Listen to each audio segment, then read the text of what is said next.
நம்முடைய தியானத்துக்காக நாம் எல்லாரும் நம்முடைய வேத புத்தகத்தை சங்கீதக்காரரின் புஸ்தகம் 33வது சங்கீதம் 12வது வசனத்துக்கு நேராக திருப்பும்படியாக கேட்டுக்கொள்கிறேன். I request you to turn our attention to the book of Psalm, Psalm 33 and verse 12. Blessed is the nation whose God is the Lord, and the people whom He has chosen for His own inheritance. கர்த்தரை தங்களுக்கு தெய்வமாக கொண்ட ஜாதியும் அவர் தமக்கு சுதந்திரமாக தெரிந்து கொண்ட ஜனமும் பாக்கியம் உள்ளது. கர்த்தரை தங்களுக்கு தெய்வமாக தெரிந்து கொண்ட ஜாதியும் கர்த்தர் தமக்கு சுதந்திரமாக தெரிந்து கொண்ட ஜனமும் பாக்கியம் உள்ளது. Blessed is the nation who has chosen the Lord to be their God, and the people whom the Lord has chosen for His own inheritance. இந்த பூமியில் ஏராளமான தெய்வங்களை மனிதர்கள் வழிபடுகிறதை நாம் பார்க்க முடியும். We can see that the people of this world worship a lot of gods. இந்தியாவை பொறுத்தவரையில் எடுத்துக்கொண்டால் மனிதர்களை விட தெய்வங்கள் தான் அதிகமாக இருக்கிறது. If you consider India, more than the human beings, the gods are more in number. ஏனென்றால் தெய்வங்களை மனிதர்களே உண்டு பண்ணி விடுகிறார்கள். Because human beings make gods for themselves. தேவன் தான் மனிதரை உண்டாக்கினார் என்று சத்திய வேதாகமம் தெளிவாய் நமக்கு எடுத்து சொல்லுகிறது. The Holy Scriptures clearly tell us that it is God who created man. ஆனால் இப்படி இருக்க மனிதர்கள் இன்றைக்கு அநேக தெய்வங்களை தங்களுடைய விருப்பத்துக்கு ஏற்ற விதத்தில் தேவைக்கு ஏற்ற விதத்தில் உண்டு பண்ணிக்கொண்டு அவைகளை நமஸ்கரித்து வருகிறதை நாம் பார்க்கலாம். While this is the truth, man is today creating his own God according to his own desire and according to his own need, and he is worshipping them. இப்படி இருக்க கர்த்தரை தங்களுக்கு தெய்வமாக தெரிந்து கொண்ட ஜாதி பாக்கியம் உள்ளது. While this is the situation around, blessed is the nation who has chosen the Lord to be their God. அப்படியானால் இந்த கர்த்தர் யார்? If that be so, who is this Lord? எத்தனையோ தெய்வங்கள் மத்தியிலே அவரும் ஒருவரா? Is he one among the many gods? எம்மதமும் சம்மதம் என்று சொல்லுகிற அந்த மத தலைவரா? Is he the head of that religion which says all religions are the same? எத்தனையோ மதங்கள் காணப்படுகிறது. There are so many religions.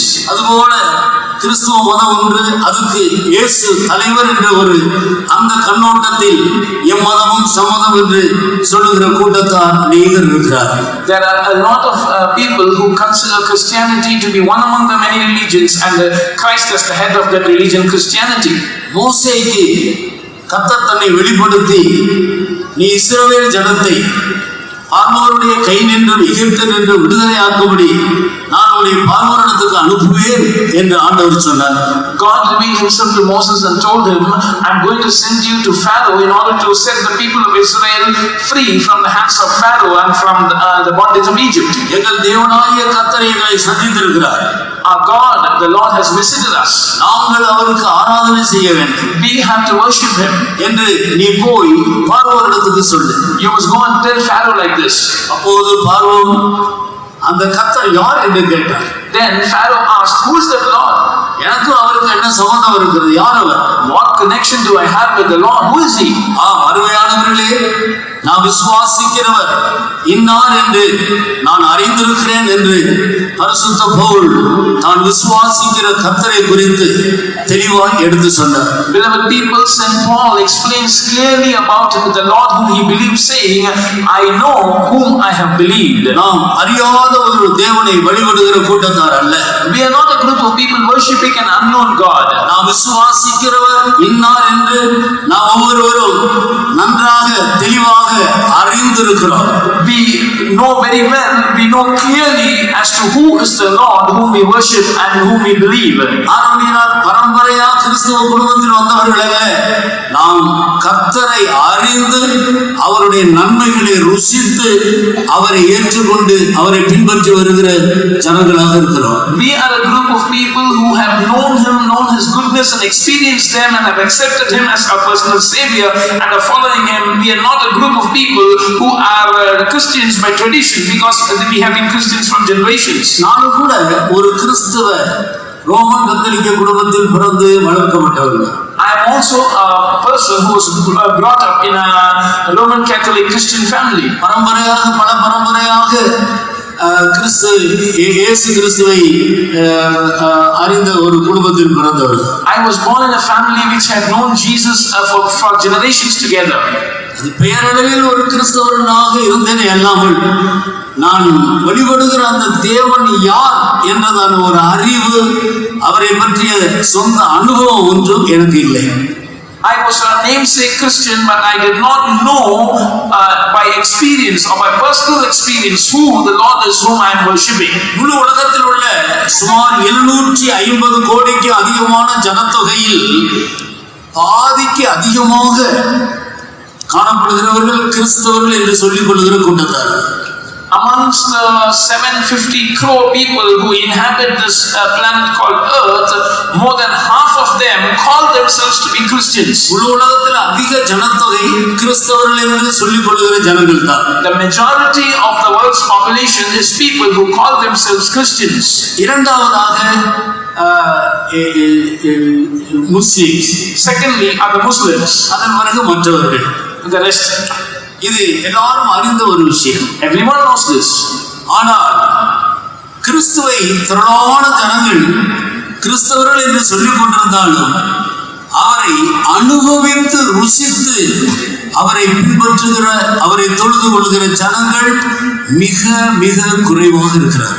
Though the majority of this world's populations profess themselves to be Christians, very meager, very few in number are the true Christians who have experienced Him, who have tasted Him, and who are worshipping and following Him. ஆனபடியால்தான் கிறிஸ்தவர்கள் என்று சொல்லிக் கொண்டாலும் கிறிஸ்துவின் நன்மைகளை அறியாதவர்களாக இருக்கிறார்கள், அனுபவியாதவர்களாக இருக்கிறார்கள். That is why, though they call themselves as Christians, they are not in a place where they can experience the blessings or the goodness that come through Christ.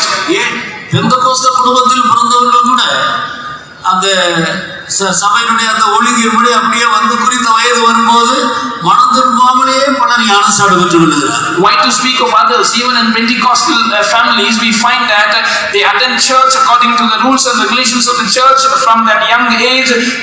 When they come to that age of taking baptism, even without a proper repentance, they are baptized in water. இயேசு கிறிஸ்துவை தனிப்பட்ட முறையில் ருசித்து அனுபவிக்கிற அனுபவம் இல்லாத கிறிஸ்தவர்களாக இருக்கிறார்கள். They are Christians who have not tasted Jesus personally and have not experienced Him personally. They don't have any personal experience with Christ. கர்த்தரை தங்களுக்கு தெய்வமாக தெரிந்து கொண்ட ஜாதி பாக்கியம் உள்ளது. Blessed is the nation which has chosen the Lord to be their God. அப்படியானால் அந்த கர்த்தர் யார்? If that be so, who is that Lord? ஏராளமான தெய்வங்களை வழிபடுகிறதான அந்த உலகத்தில் கர்த்தரை தெய்வமாக தெரிந்து கொள்கிற ஜனம் பாக்கியம் உள்ளது என்று சொல்லப்பட்டிருக்கிறது. அப்படியானால் அந்த கர்த்தர் யார்? In a world which is worshipping many gods, this verse says, blessed is the nation whose Lord is their God. If that be so, who is that Lord? பொதுவான அறிவின்படி இன்றைக்கு முழு உலகத்திலேயும் திறந்து வைக்கப்பட்டிருக்கிற ஒரே ஒரு கல்லறை கர்த்தராகிய இயேசு கிறிஸ்துவுடைய கல்லறை. According to common knowledge, the only sepulchre that is open and everyone knows that it is open is the Lord Jesus Christ's grave. மற்ற எல்லாருடைய கல்லறைகளும் மூடப்பட்ட வண்ணமாகவே இருக்கிறது. All other sepulchres are in a closed condition. ஆனால் இயேசு கிறிஸ்துவுடைய கல்லறை மட்டும்தான் திறந்து வைக்கப்பட்டிருக்கிறது. But only the grave of Jesus Christ is open. கிறிஸ்தவர்கள் மட்டுமல்ல, முழு உலகத்தில் உள்ள எல்லா மனிதர்களும் எல்லா மதத்தினரும் போய் பார்த்து வருகிறார்கள். Not only Christians, people all around the world belonging to all religions, they visit the grave of Jesus. ஏன் அவருடைய கல்லறை மட்டும் திறந்திருக்கிறது? Why is it that his grave alone is open? அவருடைய கல்லறை அண்டையிலே கர்த்தராகிய இயேசு கிறிஸ்து 3ஆம் நாள் தான் சொன்னபடியே உயிர்த்தெழுந்த அன்றைக்கு மகதலேனா மரியாளும் மற்றவர்கள் அப்போஸ்தலர்களும் அவருடைய சீசர்களும் அந்த கல்லறையினிடத்திலே போய் பார்த்தார்கள். When Jesus rose again on the third day after his crucifixion, according as he had foretold, on the day of his resurrection, Mary Magdalene and other disciples went there and saw that grave. அந்த கல்லறையிலிருந்து ஒரு சத்தம் உண்டாயிற்று. There was a voice out of that grave. நீங்கள் உயிரோடு இருக்கிறவரை மரித்தோரிடத்தில் தேடுகிறது என்ன? Why seek ye the risen Lord amongst the dead? அவர் தாம் சொன்னபடியே உயிர் தெழுந்து விட்டார். He has risen according as he has told. அவரை வைத்த இடத்தில் வந்து பாருங்கள். Come and look at the place where his body was kept. அங்கே ஒரு தூதன் இவ்விதமாக இயேசு கிறிஸ்துவுடைய உயிர்த்தெழுதலை குறித்து சொல்லிக் கொண்டிருந்தார். An angel was proclaiming about the resurrection of Jesus Christ. உள்ள போய் பார்த்தான். அவருடைய தலையிலே சுற்றி இருந்த துணியும் ஒரு இடத்தில் சுற்றி வைக்கப்பட்டிருந்தது. அங்கே இயேசு கிறிஸ்துவை காணவில்லை. When they went in and saw, they could find the raiment that was covering the head of Jesus being folded and kept in a place, but the body of Jesus was not there. அவர் சொன்னபடியே உயிர்த்தெழுந்தார். According as he had told, he rose again. ஆனபடியினால்தான் அவருடைய கல்லறை மட்டும் திறந்திருக்கிறது. That is why only his sepulchre remains open. யோவான் எழுதின சுவிசேஷம் 3ஆம் அதிகாரம் 13வது வசனத்தை வாசிக்கிறோம். Read John's Gospel chapter 3 and verse 13. பரலோகத்திலிருந்து இறங்கினவரும் பரலோகத்தில் இருக்கிறவருமாகிய மனுஷகுமாரனை அல்லாமல் வேறு ஒருவரும் பரலோகத்துக்கு ஏறினதில்லை. And no man had ascended up to heaven, but he that came down from heaven, even the Son of Man which is in heaven. வாசிக்கிறோம். And no man hath ascended up to heaven, but he that came down from heaven, even the Son of Man which is in heaven. பரலோகத்திலிருந்து இறங்கினவனும் பரலோகத்தில் இருக்கிறவருமான மனுஷகுமாரனே அல்லாமல் பரலோகத்துக்கு ஏறினவர் ஒருவனும் இல்லை. இதுவரைக்கும் பரலோகத்துக்கு ஏறி போனவர்கள் ஒருவரும் இல்லை. There is none who has ascended up to heaven till now. அவர் பரலோகத்திலிருந்து இறங்கி வந்தார் மனுக்குலத்தை ரட்சிக்கும்படியாக. In order to save mankind, he came down from heaven. மனுக்குலத்துக்காக செய்ய வேண்டிய வேலையை அவர் செய்து முடித்துவிட்டு 3ஆம் நாள் அவர் உயிர்த்தெழுந்தார். After having accomplished the work that had to be carried out for mankind's salvation, he died and rose again the third day. சீசர்கள் அவருடைய சரீரத்தை களவாய் கொண்டு போய்விட்டு அவர் உயிர்த்தெழுந்து விட்டார் என்று பொய் சொல்லி விடுவார்கள் என்று சொல்லி அன்றைக்கு இருந்த பிரதான ஆசாரியர்களும் போர் சேவகர்களும் மூப்பர்களும் வகுப்புக்கு 4 போர் சேவகர்களாக ரோம அரசாங்கத்தின் முத்திரையிட்டு காவல் காத்து கொண்டு வந்தார்கள். Fearing that his disciples would steal away the body of Jesus and say that he has risen from the dead, the chief priests on those days, along with the soldiers and the elders, according to the Roman culture, they had 4 divisions of the soldiers guarding the body of Jesus. உயிர்த்தெழுதலின் வல்லமைக்கு முன்பாக அந்த பெரிய கல் எம்மாத்திரம்? What is that great stone before the power of resurrection? ரோம அரசாங்க முத்திரை எம்மாத்திரம்? What is the seal of the Roman Empire? ரோம போர் வீரர்களுடைய பலம் எம்மாத்திரம்? What is the strength of the Roman soldiers? கர்த்தராகிய இயேசு கிறிஸ்து மரித்தோரிலிருந்து எழும்பினார். The Lord Jesus rose again from the dead. உலகத்திலேயே சிறந்த போர் வீரர்கள் என்று அறிமுகப்படுத்தப்பட்ட ரோம போர் வீரர்கள் நடுங்கி திகைத்து பின்னிட்டு விழுந்தார். The Roman soldiers who were proclaimed to be the best soldiers in the world, they were astonished. They couldn't stand that. பல மனிதர்கள் சேர்ந்து தூக்கி வைத்த அந்த பாரமான கல் ஒரு தூதனால் புரட்டி தள்ளப்பட்டது. That great stone which was rolled over by many people together was removed and cast away by one angel.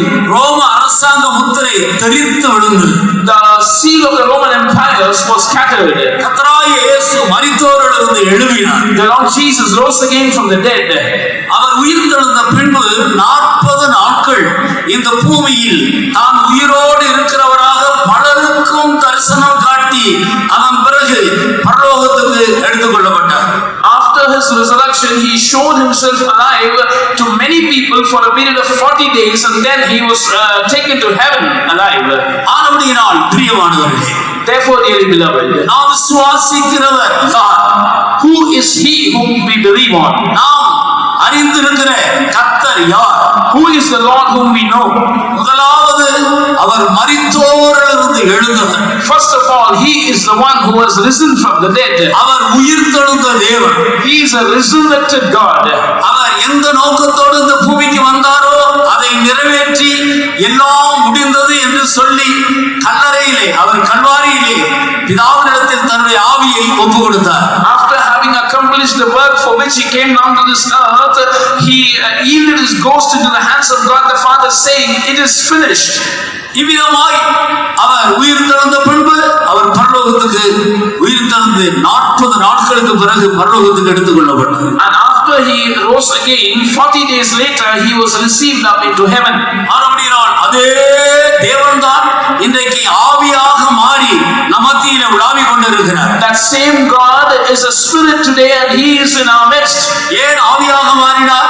Why did he become a spirit? பரிசுத்தர் ஆவியாகி மனிதர்களாகிய நமக்குள்ளே வந்து வாசம் பண்ணும்படியாக அவர் ஆவியாக மாறி இருக்கிறார். The holy God became a spirit so that he could come and dwell in the hearts of men like us. ஒரே தேவன், அவர் பரிசுத்தர். There is one God and he is holy. அந்த பரிசுத்தர் பாவத்தில் விழுந்து போன மனிதனை மீட்கும்படியாக விழுந்து போன பாவ மாமிச மனிதனுடைய சாயலிலே அவர் இந்த பூமியில் இயேசு என்ற நாமத்தில் தன்னை வெளிப்படுத்தினார். In order to redeem that man who had fallen into sin, Jesus, he revealed that God revealed himself in the name of Jesus and came down to this earth in the likeness of sinful flesh.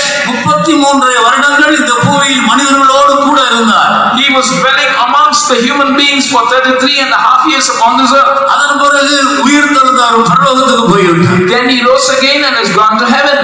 அதே பரிசுத்தர் ஆவியாகி மனிதனுக்கு உள்ளே வாசம் பண்ணும்படியாக பரிசுத்த ஆவியானவராக இந்த பூமிக்கு வந்தார். That holy God, he became a spirit, and in order to dwell in the hearts of men, he came as the Holy Spirit into this world. அன்றைக்கு 120 பேர் இந்த பரிசுத்த ஆவியை பெற்றுவிட்டார்கள். On that day, 120 people received this Holy Spirit. அது காற்று போல ஏதோ ஒரு ஆவி என்று நாம் யோசிக்க கூடாது. We must not think that it is some spirit like a wind. திருத்துவத்தின் 3ஆம் ஆளாகிய பரிசுத்த ஆவியானவர். He is the Holy Spirit who is the third person of the triune Godhead. ஒரே தேவன் மனித நிமித்தம் திருத்துவராக செயல்படுகிறார்.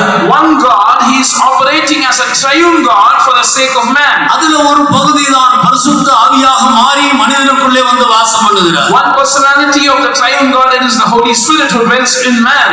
அதைத் தொடர்ந்து இன்றைக்கு பரிசுத்த ஆவியை பெற்றுக்கொள்ள வேண்டும் என்ற வாஞ்சையோடு காத்து கொண்டிருக்கிற ஒவ்வொருவர் மேலும் பரிசுத்த ஆவியானவர் இறங்கி அவர்களுக்குள்ளே வாசம் பண்ணி கொண்டிருக்கிறார். That same Holy Spirit who descended on that day is working upon this earth, and he is dwelling in human beings by coming into them who desire to have the anointing of the Holy Spirit. இங்கே எனக்குள்ளே பரிசுத்த ஆவியானவர் இருக்கிறார் என்ற முழு நிச்சயம் உள்ளவர்கள் கரங்களை உயர்த்தி நன்றியுள்ள இருதயத்தோடு கர்த்தரை நாம் அல்லேலூயா சொல்லி மகிமைப்படுத்துவோமாக.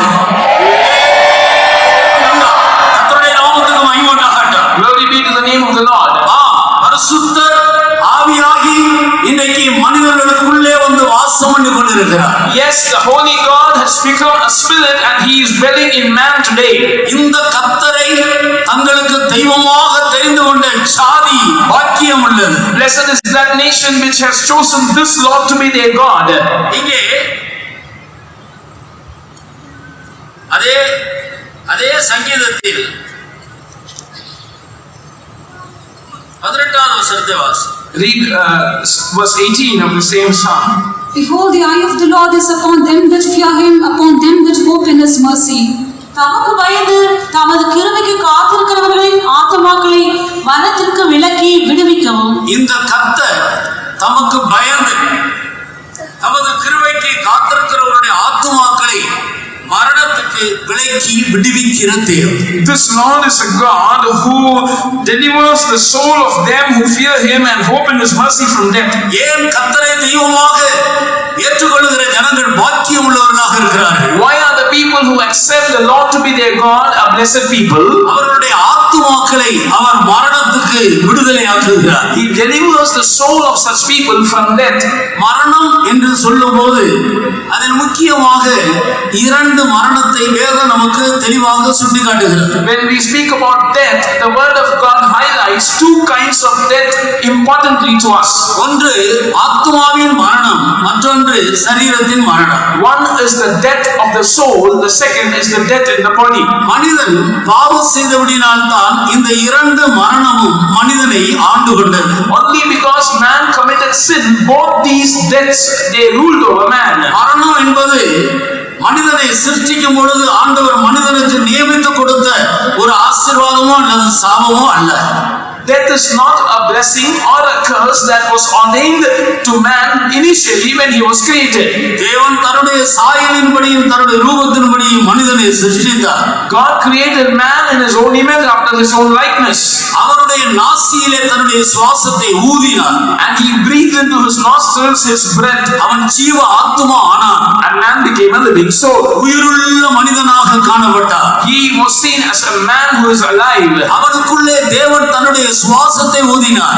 God breathed his breath into his nostrils. அந்த சுவாசம் மனிதனுடைய ஆத்மாவுக்கு ஜீவனாகவும் அவனுடைய சரீரத்துக்கு உயிராகவும் அவனுக்குள்ளே பிரவேசித்தது. And that breath of God entered into man as life for his soul and life for his body. கர்த்தருடைய ஆவியானவர் என்னை உண்டாக்கினார், சர்வ வல்லவருடைய சுவாசம் எனக்கு உயிர் கொடுத்தது என்று யோபு தெளிவாக எடுத்து சொல்லுகிறார். Job clearly explains that the Almighty God has formed me and the breath of the Almighty God has given me life. ஆனபடியால் மனிதன் சிருஷ்டிக்கப்படும் பொழுது மரணத்தோடு சிருஷ்டிக்கப்படவில்லை. Therefore when man was created, he was not created with death.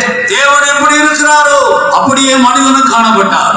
As God is seen, so was man. அவன் சிறியவனாக ஒரு தகப்பனுக்கு பிறக்கிற அந்த குழந்தை தகப்பனுடைய சாயலும் ரூபமும் இருந்தாலும் அது ஒரு குழந்தை, அதற்கு ஒரு நிறைவான தகப்பனுடைய அறிவு இல்லை. அதுபோலதான் ஆதி மனிதர்கள் காணப்பட்டார். The form of man was seen like a little child that is born to a father. Though it is in the likeness and image of the father, it has not grown to the perfection of the father, neither does it have the perfect knowledge and wisdom of the father. அவன் ஒரு குழந்தை வளர்ந்து வளர்ந்து ஒரு நாள் தகப்பனாக மாறுவது போல மனிதன் வளர்ந்து வளர்ந்து வளர்ந்து தன்னை சிருஷ்டித்த தேவனுடைய நிறைவான வளர்ச்சியை பெற்றுக்கொள்ளும்படியாக அவனை ஏதேன் என்று ஒரு தோட்டத்தில் கொண்டு வந்து வைத்தார். Just like that child grows little by little, step by step, and grows to be like his father, God wanted man to grow in the likeness and image of God, and therefore he was kept in the Garden of Eden. அந்த தோட்டத்தில் இருக்கிற காலங்களில் அவன் எப்படி ஜீவிக்க வேண்டும் என்று அவனுக்கு ஆண்டவர் பிரமாணங்களை கற்றுக் கொடுத்தார். God taught him the commandments as to how he must live as long as he is in the garden. சகல விருட்சத்தின் கனியையும் நீ புசிக்கலாம், ஜீவ விருட்சத்தின் கனியையும் நீ புசிக்கலாம், ஆனால் தோட்டத்தின் நடுவில் இருக்கிற அந்த நன்மை தீமை அறியக்கூடிய கனியை மாத்திரம் நீ புசிக்க கூடாது, புசிக்கிற நாளில் சாகவே சாவா என்று சொல்லிக் கொடுத்தார். God told him that you can eat of the fruit of every kind of tree in the garden, you can also eat of the tree of life, but you must not eat of the fruit of the tree of the knowledge of good and evil. On the day that thou shalt eat of it, thou shalt surely die. அந்த கனியை புசிக்கிற வரைக்கும் சாவு மனிதனுக்கு வெளியே இருந்தது, புசித்த அன்றைக்கு அது அவனுக்குள்ளே பிரவேசித்தது. Till the day that man ate the forbidden fruit, death was outside him. On the day that he ate of it, death entered into him. இரண்டு மரணங்களை அவன் சந்திக்க வேண்டியதாக போய்விட்டது. He now has to face two kinds of death. ஒன்று அவனுடைய ஆத்ம மரணம், One is the death in his soul. மற்றொன்று அவனுடைய சரீர மரணம். The second is death in his body. இந்த இரண்டு மரணங்களும் ஆண்டவருடைய கற்பனை மீறின அன்றைக்கு அவனுக்குள்ள பிரவேசித்தது. Both these kinds of death entered into man right on the day when he transgressed the commandment of God. பாவம் செய்கிற ஆத்மாவே சாகும். The soul that sinneth, it shall die. இந்த சாவு ஒரு ஆபத்தான ஒரு சாவாக இருக்கிறது. This is a dangerous death. ஆனபடியினால்தான் எசேக்கியேல் 18ஆம் அதிகாரத்தில் நாம் படிக்கும் பொழுது, that is why when we read Ezekiel chapter 18, கடைசி வசனத்தில் நீங்கள் வாசித்தால் சாகிறவருடைய சாவை கர்த்தர் விரும்புகிறதில்லை என்று சொல்லப்பட்டிருக்கிறது. when you read the last verse, it says, for I have no pleasure in the death of him that dieth, saith the Lord. For I have no pleasure in the death of him that dieth, saith the Lord God. Wherefore turn yourselves and live ye. மனந்திரும்புங்கள், அப்பொழுது பிழைப்பீர்கள். சாகிறவனுடைய சாவை நான் விரும்புகிறதில்லை என்று கர்த்தராகிய ஆண்டவர் சொல்லுகிறார். சாகிறவனுடைய சாவு, The death of him that dieth. இதை எல்லாரும் நன்றாக விளங்கிக் கொள்ள வேண்டும். All of us must clearly understand this. மனிதன் என்றைக்கு ஆண்டவருடைய கற்பனை மீறினானோ அன்றைக்கு இந்த இரண்டு சாவும் மனிதனை பற்றி கொண்டது. On the day that man transgressed the commandment of God, both these deaths, they took hold of man. ஒன்று ஆத்தும மரணம், One is the death of the soul, அது தேவனையும் மனிதனையும் பிரித்து விடுகிறது. that separates God and man.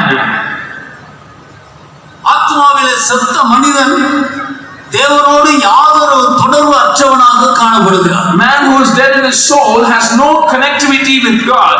அதே நேரத்தில் அவன் சரீரத்தில் உயிரோடு இருக்கிறான். At the same time, he is still alive in his body. அவன் மனிதர்களோடு தொடர்பு கொள்கிறான், ஆனால் தேவனோடு தொடர்பு கொள்ள அவனுக்கு முடியாது. He communicates with fellow human beings, but he cannot contact God. ஒவ்வொரு நாளும் குளிர்ச்சியான வேளையில் ஆண்டவர் எப்பொழுது வருவார், அவருடைய உபதேசத்தை கேட்கும்படி அவளோடு காத்து கொண்டிருந்த ஆதாமும் ஏவாளும் என்றைக்கு ஆண்டவருடைய கற்பனையை மீறி கனியை பறித்து புசித்தார்களோ அன்றைக்கு ஆண்டவரை சந்திக்க அவர்களால் முடியவில்லை. Adam and Eve, who eagerly used to wait every day for the cool of the day when God would come and visit them and speak to them his doctrine, now after they ate the forbidden fruit, they are not able to stand before God. சரீரத்தில் உயிரோடு இருக்கிறார்கள் இரண்டு பேரும், ஆனால் ஆத்மாவிலே பாவம் பிரவேசித்து தேவனோடு தொடர்பு கொள்ள முடியாதபடி, தேவனை காண முடியாமல், அவருடைய சத்தத்தை கேட்க முடியாமல், அவரோடு உறவாட முடியாமல் அவரை விட்டு பிரிந்து போனார்கள். அதுதான் மரணம். Both were alive physically in their body, but now they could not have any contact with God. They could not face God. They could not stand before the presence of God. They could not hear God. They could not speak with God. So the connectivity with God was utterly cut off, and this is what we call death in the soul. ஆத்தும மரணம் என்று சொல்லுவது ஒரு மனிதன் தேவனை விட்டு பிரிந்து இருப்பது. So death in the soul means a man is separated from God. சரீர மரணம் என்று சொல்லுவது மனிதன் மனிதர்களை விட்டு பிரிந்து இருப்பது. Death in the body means man being separated from other human beings. ஆனபடியினால் ஆண்டவரை போல யுகா யுகமாக ஜீவிக்கும்படி சிருஷ்டிக்கப்பட்ட மனிதன் பாவம் செய்தது நிமித்தம் அவருடைய சரீரத்தில் அவருடைய ஆயுசு நாட்களும் குறுகி போயிற்று. Man who was created to live eternally for ages together with God, because he committed sin or transgressed, even his lifespan in this physical body was reduced. யோபுவின் புத்தகம் 25ஆம் அதிகாரத்திலே ஸ்திரீயிடத்தில் பிறந்த மனிதன் வாழ்நாள் குறுகினவன் என்று சொல்லுகிறார். In Job chapter 25, it is said that the son of man who is born to a woman has his age reduced. மனிதனுடைய பாவத்தினால்தான் இன்றைக்கு மனிதனுடைய ஆயுசு நாட்கள் குறுகி போயிற்று. It is because of the sin of man that his lifespan is reduced. மிஞ்சின துஷ்டனா இராதே, நீ ஏன் காலத்துக்கு முன்னால மரிக்க வேண்டும்?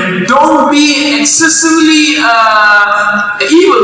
Why should you die before time? மனிதனுடைய பாவங்கள் காலத்துக்கு முன்பாக, தேவன் குறித்த நாட்களுக்கு முன்பாக மனிதனை கொன்று விடுகிறது. The sins of man kill him before his lifespan is over, or before his time appointed comes for him to die. இந்த இரண்டு மரணத்திலிருந்து மனிதன் விடுதலை பெற்று அவன் தேவனோடு யுகா யுகமாக வாழ வேண்டும். அதுதான் மனிதனை குறித்த தேவனுடைய நோக்கம். It is the plan and purpose of God concerning man that he should be delivered from both these kinds of death, and he should be made worthy to live with God eternally. இப்பொழுது இரண்டு பாவத்தின் நிமித்தம் மனிதன் இந்த இரண்டு மரணம் ஆண்டு கொண்டது. Now both these deaths are having dominion over man because of his sin. இந்த இரண்டு மரணங்களுக்கு மனிதன் அடிமையாகிவிட்டார். Man has become a slave to both these deaths. சுயாதீனமாக சிருஷ்டிக்கப்பட்ட மனிதன் இப்பொழுது அடிமை அடிமையாக மாறிவிட்டார். Man who was created with free will has now become a slave. இந்த கர்த்தர் ஒருவர்தான் மனிதனை இந்த மரணத்தினின்று விடுவிக்க வல்லமை உள்ளவராக இருக்கிறார். Only this Lord is able to deliver man from this death. ஆனபடியால்தான் கர்த்தரை தெய்வமாக தெரிந்து கொண்ட சாதி பாக்கியம் உள்ளது. That is why blessed is the nation who has chosen the Lord to be their God. அவர்களுடைய ஆத்தும மரணத்தினின்றும் சரீர மரணத்தினின்றும் மனிதனுக்கு ஆண்டவர் ஒரு விடுதலையை கொடுக்கிறார். God delivers man from the death in his soul and also from his physical death. முதலாவது ஆத்தும மரணத்தினின்று மனிதன் விடுதலை பெற வேண்டும். First of all, man must receive deliverance from the death in the soul. நீங்கள் ஆதியாகமத்தில் 1-2 அதிகாரங்களை நான் வாசிக்கும் பொழுது When we read Genesis, the first 2 chapters, மனிதனுடைய சிருஷ்டிப்பை பற்றி தெளிவாக எழுதப்பட்டிருக்கிறது. a clear explanation about man's creation is given there. 3ஆம் அதிகாரத்திலேயும் நான் வாசிக்கும் போது மனிதன் எப்படி விழுந்து போனார், மறுபடியும் அவனுடைய மீட்புக்காக ஆண்டவர் என்ன தீர்க்க தரிசனம் உரைத்து அவனை அனுப்புகிறார் என்பதை பற்றி நம்ம படிக்கலாம். When we read chapter 3, we can have a clear explanation about the fall of man and what is the prophecy that God uttered about his restoration and before sending him from the garden. பாவம் கீழ்ப்படியாமை என்னும் அந்த பாவம் மனிதனுக்குள்ள வந்தபோது அது தேவனை விட்டு மனிதனை பிரித்து விட்டது. When sin entered man, or the sin of disobedience when it entered man, it separated man from God. ஒவ்வொரு நாளும் குளிர்ச்சியான வேளையில் தேவனும் மனிதனும் ஏதேன் தோட்டத்தில் உறவாடி சம்பாஷித்துக் கொண்டு வந்தார். Every day in the cool of the day, God and man were communing, having a quite intimate relationship with each other. ஆதாமும் ஏவாளும் ஆண்டவரோடு சஞ்சரித்து கொண்டிருந்தார். Adam and Eve were walking with God. ஒரு நாள் ஆண்டவர் வரும் பொழுது ஒவ்வொரு நாளும் காத்து கொண்டிருந்த மனிதனை அந்த இடத்தில் அவர் காணவில்லை. One particular day when God came to the garden, man used to be there waiting for him every day, but now he is not seen there. ஆதாமே நீ எங்கே இருக்கிறாய் என்று ஒரு கேள்வியோடு கூட ஆண்டவர் குமுறலின் சத்தத்தோடு, அது ஒரு வேதனையான ஒரு சத்தத்தோடு, என் குமாரனை காணவில்லையே ஆதாமே நீ எங்கே இருக்கிறாய் என்று கேட்கிறார். With a groaning voice of lamentation, God is asking, where is my son Adam? He is not seen there. Adam, where are thou? ஆதாம் அதற்கு என்ன பதில் கொடுத்தான் என்று பாருங்க. Look at the answer Adam gave. நான் நிர்வாணியா இருக்கிறபடியினால் பயந்து தேவரீருடைய சத்தத்தை கேட்க பயந்து நான் இப்போது ஒளித்து கொண்டிருக்கிறேன். He said, I heard the voice of the Lord God in the garden and was afraid because I am naked and I hid myself in the garden. நீ நிர்வாணி என்று உனக்கு அறிவித்தவன் யார்?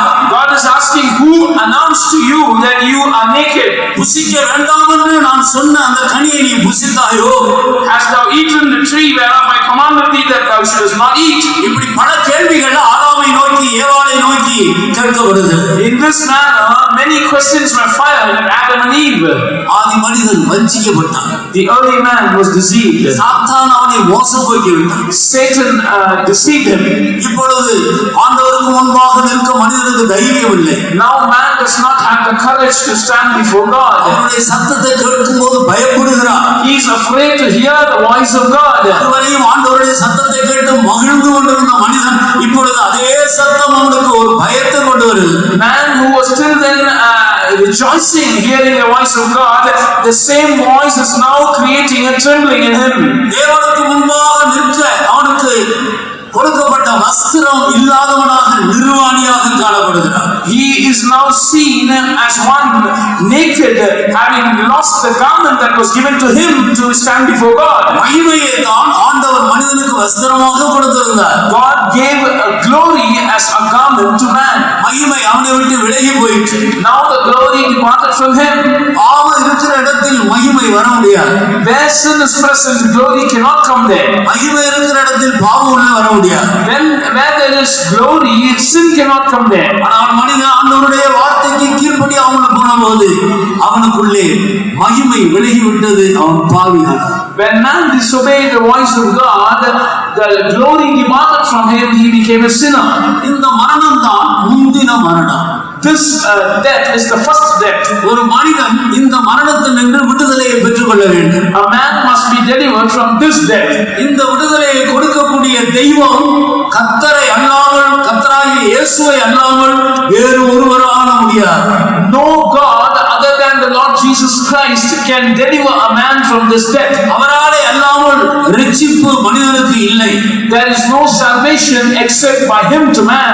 வானத்தின் கீழே பூமியிலே மனிதர்கள் மத்தியில் அவருடைய நாமமே அல்லாமல் மனிதனுடைய இந்த ஆத்தும மரணத்தினின்று விடுதலை கொடுக்கக்கூடிய வேறொரு நாமம் கட்டளையிடப்படவே இல்லை. There is no other name given to man under the heavens above the earth for man to be saved except the name of Jesus. முழு உலகத்தில் உள்ள எல்லா மனிதர்களுக்காக கட்டளையிடப்பட்ட ஒரே ஒரு நாமம் கர்த்தராகிய இயேசுவின் நாமம். The only name that has been given for man all over the world under the heaven above the earth is the name of Jesus.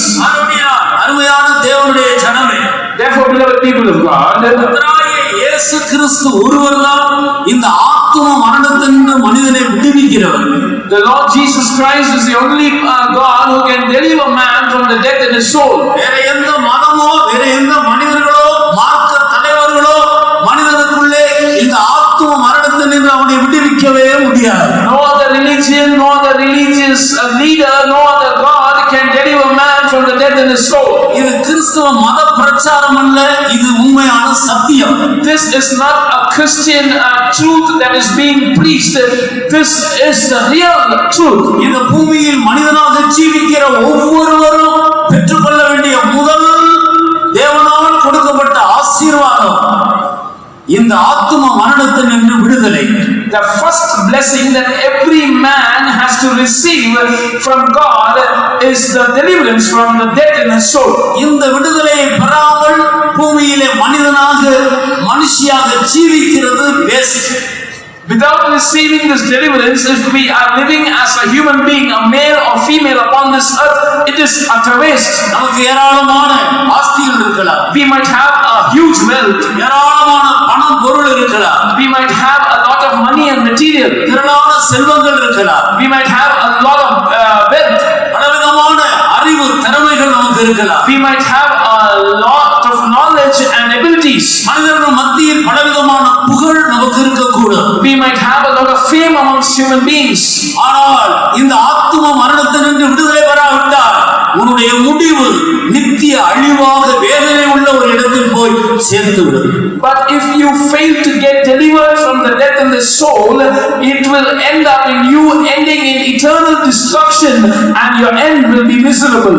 நாம் போகும்போது இந்த பூமியில் நமக்கு இருக்கிற ஒன்றையும் நாம் கொண்டு போக முடியாது. When we leave this earth, we cannot take anything that belongs to us from this earth with us. ஆனபடியால் ஒவ்வொரு மனிதனும் சம்பாதிக்க வேண்டிய முதல் சம்பாத்தியம் இந்த ஆத்தும மரணத்தினின்று விடுதலையை சம்பாதிக்க வேண்டும். So the first property that every man has to earn while he is on earth is the deliverance from the death in his soul.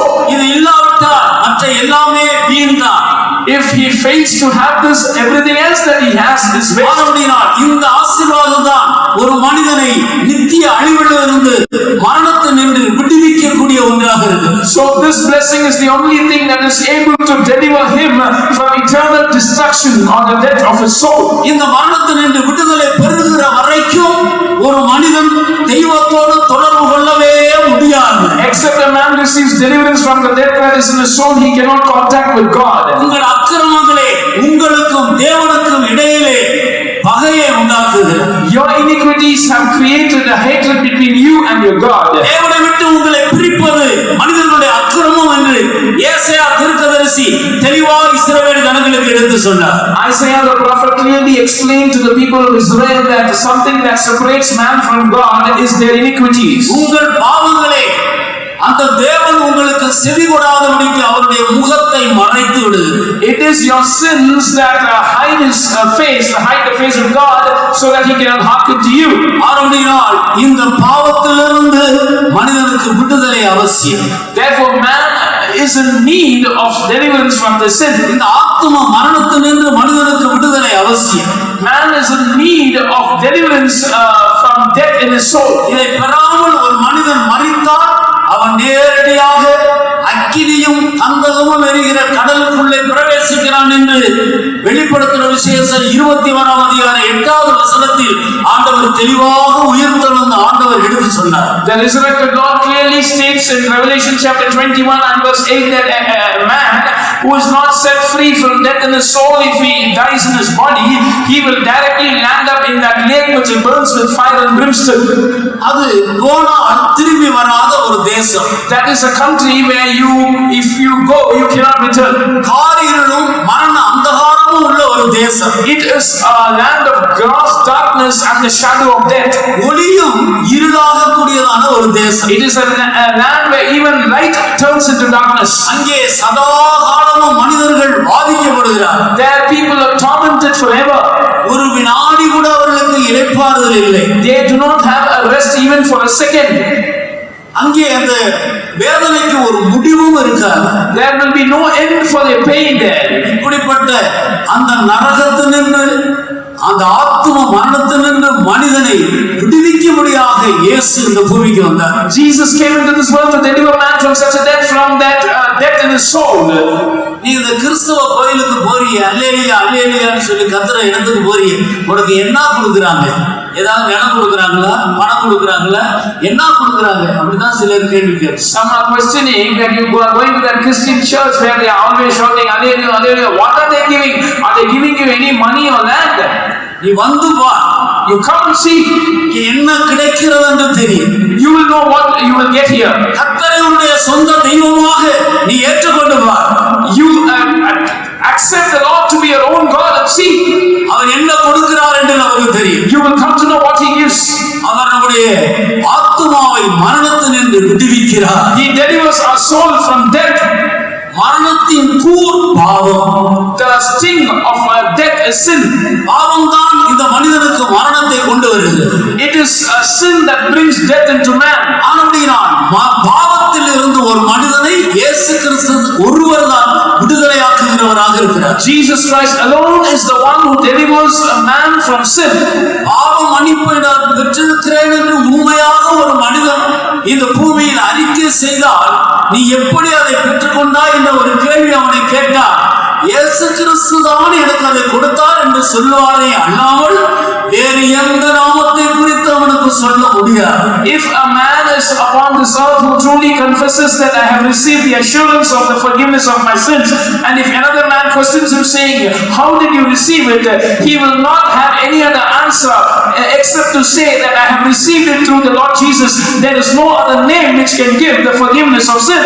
இயேசு என்ற பெயருக்கு அர்த்தமே தமது ஜனங்களின் பாவங்களை நீக்கி ரட்சிக்கிறவர் என்ற அர்த்தம். The very meaning of the name Jesus is that he shall deliver his people from their sins. பாவம் மன்னிக்கப்படும் பொழுதுதான் ஒரு மனிதன் முதலாவது தேவனோடு அவன் ஒப்புரவாக்கப்படுகிறான். Only when a man's sins are forgiven, he is reconciled with God.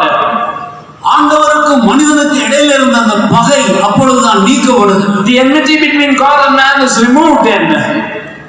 இந்த காலமாக மனஸ்தாபத்தோடு பிரிந்திருக்கிற மனிதன் ஒரு நாள் ஒப்புரவானால் எப்படி இருக்குமோ அதுபோல மனிதன் தேவனை விட்டு பிரிந்து ஜீவித்த இந்த நாட்களில் இயேசு கிறிஸ்துவின் மூலமாக தன்னை சிருஷ்டித்த தேவனோடு அவன் ஒப்புரவாக்கப்படுகிறான். Like how it will feel when a man who has been separated for long unites with another person. Even so, a man who was separated from God for a long time is reconciled through Jesus Christ with the Father. ஒரு நிமிடம் நம்முடைய கண்களை மூடுவோமா? 1 minute shall we close our eyes. உண்மையான பாவ மன்னிப்பை நான் பெற்று ஜீவிக்கிறேன் என்ற நல் மனசாட்சி எத்தனை பேர் இருக்கிறது? How many of you have the good conscience that I have received the true forgiveness of sin and I live? என் பாவங்களை எல்லாம் இயேசு மன்னித்தார். Jesus has forgiven all my sins. என் ஆத்துமாவை அந்த மரணத்திலிருந்து விடுவித்திருக்கிறார். He has saved my soul from that death. அந்த முதல் மரணம் என்னை விட்டு நீங்கி போயிற்று. That first death has been abolished from me. ஆனபடியால்தான் பாவ மன்னிப்பை பெற்று இந்த பூமியில் ஜீவித்த ஒரு தேவனுடைய பிள்ளை மரிக்கும் போது அவரை அடக்கம் பண்ணுகிற நேரத்தில் மரணமே உன் கூர் எங்கே என்று கேட்கிறார். That is why we ask this question at the time of burying a person who received the forgiveness of sin. We ask, oh death, where is thy sting? எத்தனை பேருக்கு பாவ மன்னிப்பு நிச்சயம் இருக்கிறது? How many of you have the assurance of the forgiveness of sin? எத்தனை பேர் என்னுடைய ஆத்மா மரணத்தினின்று விடுதலையாக்கப்பட்டிருக்கிறது என்ற நிச்சயம் உள்ளவர்களாக இருக்கிறோம்? How many of you have the assurance that my soul has been delivered from death? ஒரு காரியம் நாம் விளங்கிக் கொள்ள வேண்டும். We must understand one thing. என் பாவங்கள் மன்னிக்கப்பட்டிருக்கிறது, நான் பாவ மன்னிப்பை பெற்றிருக்கிறேன் என்றால் அங்கே எந்த ஒரு பாவத்துக்கும் அவன் அடிமையா இருக்க முடியாது.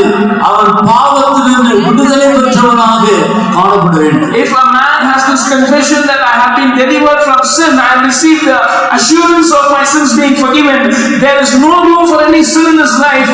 He cannot remain a slave to any sin. He must have received deliverance from all kinds of sin. பாவங்களுக்கு செத்தவனாக இருக்க வேண்டும். He must be dead to sins.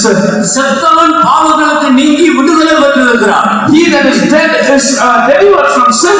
மரித்த மனிதனால் ஒரு சிறு பாவத்தையும் செய்ய முடியாது. A man who is dead cannot commit even a small sin. கர்த்தருடைய வருகையை எதிர்கொண்டிருக்கிற தேவ ஜனமே, Children of God who are waiting for the coming of the Lord. நான் பாவங்களுக்கு செத்தவன் என்று எத்தனை பேருக்கு தைரியமாய் சொல்ல முடியும்? How many of you can boldly say that I am dead to sins? சமயம் வரும்போது சமயத்துக்கு ஏற்ற விதத்தில் நாம் போய் பேசி வார்த்தைகளை பிரட்டி உருட்டி பேசி தந்திரமாய் பேசி நாம் தந்திரமாய் பல காரியங்களை செய்து கொண்டு நான் பாவம் மன்னிக்கப்பட்டவன் என்று சொல்ல முடியாது.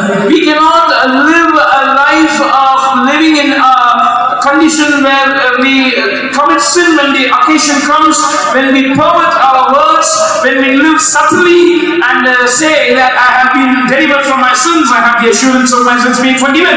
பாவங்களை நான்காக பிரித்து வேத வசனம் நமக்கு காட்டி கொடுக்கிறது. The word of God classifies sin into 4 categories. ஒன்று பிழை, One is the errors. இன்னொன்று மறைவான குற்றம், Second is the secret faults. மூன்றாவது துணிகரமான பாவம், Third is the presumptuous sins. நான்காவது பெரும் பாதகம். Fourth is the great transgression. 19வது சங்கீதத்தில் சங்கீதக்காரன் அதை தெளிவாக எடுத்து சொல்லுகிறது. In Psalm 19, the psalmist clearly states this. தன் பிழைகளை உணர்கிறவன் யார்? Who can understand his errors? மறைவான குற்றங்களுக்கு எனக்கு விலக்கி car. Deliver me from secret faults. துணிகரமான பாவம் என்னை ஆண்டு கொள்ள விட்டாது. Do not allow presumptuous sins to rule over me. அப்பொழுது பெரும் பாதகத்துக்கு நான் நீங்களாக இருப்பேன். Then I shall be innocent from the great transgression. பாவங்களுக்கு செத்தவன் இந்த எல்லா பாவங்களையும் விட்டு விலகி இருப்பார். A man who is dead to sin will be keeping himself away from all these 4 categories of sin. அவனால் எந்த ஒரு சிறு பாவத்தையும் செய்ய முடியாது. He cannot even commit a small sin. அவன் நல் மனசாட்சியுடையவனாய் ஜீவிப்பான். He will live with a good conscience. தாவீது ஒரு முறை சவுல் ராஜாவினுடைய அந்த சால்வையின் ஒரு தொங்கலை அறுத்து கொண்டார். David once took hold of the mantle of Saul and cut off a portion of it. அவருடைய இருதயம் துடித்து கொண்டே இருந்தது. His heart was tormenting him. சால்வையின் ஒரு தொங்கலை அறுத்து கொண்டார். Just a portion of Saul's mantle. அது சவுலுக்கு தெரியாது. Saul did not know that.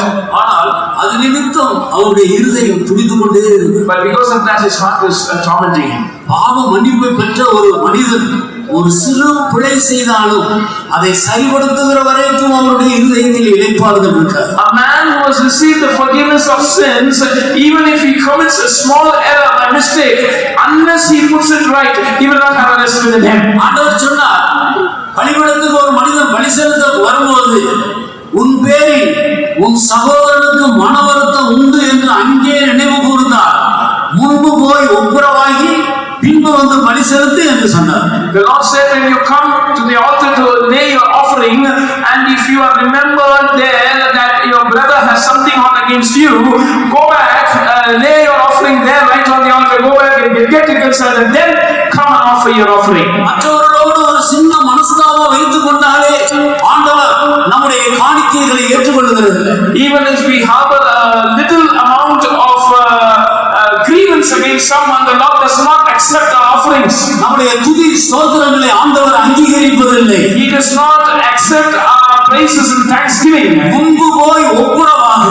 First of all, you go and be reconciled. நல் மனசாட்சியோடு வந்து நீ பலி செலுத்து. And then come with a good conscience and offer your sacrifice. அப்படியால் பாவங்களுக்கு செத்தவன் இந்த எல்லா பாவங்களுக்கு நீங்களாக இருக்கிறார். Therefore, a man who is dead to sin is delivered from all these sins. இப்படி ஒரு சுத்தமான வாழ்க்கை, ஒரு நல்ல மனசாட்சியை நமக்கு தருவதற்காகத்தான் இயேசு கிறிஸ்து கல்வாரியில் மரித்தார். In order to give such a pure life to us and to give us a good conscience, Jesus died on the cross of Calvary. ஒன்று பேதுருவின் புத்தகம் 2:24 நாம் வாசிக்கும் பொழுது நாம் பாவங்களுக்கு செத்து நீதிக்கு பிழைத்திருக்கும்படிக்கு அவர் தாமே நம்முடைய பாவங்களை நம்முடைய சரீரத்தில் சிலுவையின் மேல் சுமந்தார்.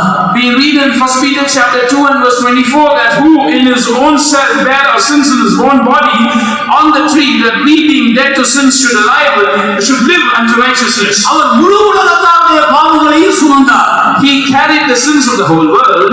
முழு உலகத்தில் உள்ள ஒவ்வொரு மனிதனும் பாவங்களுக்கு செத்தவனாய் ஜீவிக்க வேண்டும் என்பதே இயேசு கிறிஸ்து கல்வாரியில் மரித்ததனுடைய நோக்கத்தில் ஒன்று. Therefore, one of the purposes for which Jesus died on Calvary is that all human beings across the globe must live a life being dead to sins. ஆனபடியால்தான் கர்த்தரை தங்களுக்கு தெய்வமாக தெரிந்து கொண்ட ஜனம் பாக்கியம் உள்ளது. Therefore, blessed is that nation which has chosen the Lord to be their God. தாவீது ஆத்துமாவை பார்த்து பேசுகிறார். David is speaking to his soul. ஒவ்வொரு நாளும் அதிகாலையில் எழும்பி ஆத்துமாவை பார்த்து அவர் சொல்லுகிற வார்த்தை அது. What is the word that he speaks to his soul every morning after he rises up? என் ஆத்துமாவே கர்த்தரை ஸ்தோத்திரி. Bless the Lord, O my soul. என் முழு உள்ளமே அவருடைய பரிசுத்த நாமத்தை ஸ்தோத்திரி.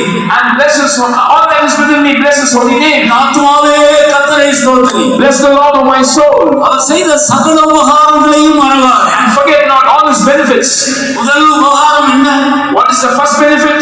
அவர் சொல்லுகிற முதல் உபகாரம் என்ன? What is the first benefit that David mentions? ஆண்டவர் உன்னை ராஜாவாக ஆக்கி விட்டார். God has made you a king. உனக்கு நிறைய ஆஸ்திகளை தந்திருக்கிறார். He has given you a lot of wealth. நல்ல அரண்மனை இருக்கிறது. You have a good palace. நல்ல மனைவிமார்கள் இருக்கிறார். You have good wives. நிறைய பிள்ளைகள் இருக்கிறார்கள். A lot of children. அப்படிப்பட்ட ஒரு பகுதியை நோக்கி சொல்லுகிறார். Does he point to that as the first benefit? இல்லை, அவர் உன் அக்கிரமங்களை மன்னித்திருக்கிறார். He says that the first benefit is that he has forgiven all your iniquities. எல்லா ஆசீர்வாதங்களை விட மிக முக்கியமான ஒரு ஆசீர்வாதம் ஆத்துமாவே அவர் உன் அக்கிரமங்களை மன்னித்திருக்கிறார். Oh soul, more than all the benefits and blessings that you enjoy, the most important is that he has forgiven all your iniquities. உன் பிராணனை அழிவுக்கு விலக்கி மீட்டிருக்கிறார். And he has redeemed your soul from corruption or destruction. நித்திய நரகத்திலிருந்து நீ விடுதலையாக்கப்பட்டிருக்கிறார். You have been delivered from eternal hell. ஆத்துமாவே அதற்காக கர்த்தரை ஸ்தோத்திரி. Oh soul, bless the Lord for that. ஆண்டவர் இஸ்ரவேல் ஜனங்களுக்கு சொன்னார். The Lord told the children of Israel, அவர்கள் எப்பொழுதெல்லாம் அவர்கள் கானானுக்கு போன பிறகு அந்த இஸ்ரவேல் ஜனங்களும் அவருடைய பிள்ளைகளுக்கும் இதை கருத்தாய் சொல்ல வேண்டும் என்று அவர்களுக்கு ஒரு கட்டளை கொடுத்தார். The Lord gave a commandment to the people of Israel that after you reach Canaan, you must teach them very diligently to your generations to follow. உன்னை எகிப்திலிருந்து அவர் கொண்டு வந்திருக்கிறார். He has brought you out of Egypt. ஆனபடியால் அவரை எகிப்திலிருந்து உன்னுடைய தாழ்வி நீ ஒடுக்கப்பட்டு நெருக்கப்பட்டு காணப்பட்ட போது உன்னை நினைத்து உன்னை விடுவித்த அந்த ஆண்டவரை நீ துதிக்கும் போது உன் வாயை விரிவாய் திற என்று ஆண்டவர் சொன்னார். The Lord told them, when you remember your low estate from which he delivered you from your afflictions and oppressions at the hand of the Egyptians, you must open your mouth wide and praise him. உன் வாயை விரிவாய் திற. Open your mouth wide. உன்னை எகிப்திலிருந்து விடுதலையாக்கின தேவனை நீ மறவாதே. Don't forget the Lord who delivered you out of Egypt. உன்னை எகிப்திலிருந்து விடுதலையாக்கி கொண்டு வந்த தேவனை நீ மறவாதே. Don't forget the Lord who delivered you out of Egypt. அவரை மறக்கிறதுக்கு நீ யார்? Who are you to forget him? இப்படி எல்லாம் வேதத்தில் கொடுக்கப்பட்டிருக்கிறது. Such questions are asked in the Bible. மறுபடியும் ஆசீர்வாதங்களில் எல்லாம் பிரதான ஆசீர்வாதம் என்னவென்றால், அருமையான தேவனுடைய பிள்ளையை உன் ஆத்துமாவை நித்திய அழிவிலிருந்து தப்புவித்தாரே, உன் பாவங்களை மன்னித்தாரே, அதுதான் பிரதான ஆசீர்வாதம். So the greatest of all the blessings that God gives us is that the Lord delivered your soul from eternal destruction. He forgave all your iniquities and sin, and that is it. இந்த அதிசயத்துக்கு ஒப்பான வேறொரு அதிசயம் இல்லை. There is no wonder that can be compared to this. இதுதான் பெரிய அதிசயம். This is the greatest wonder.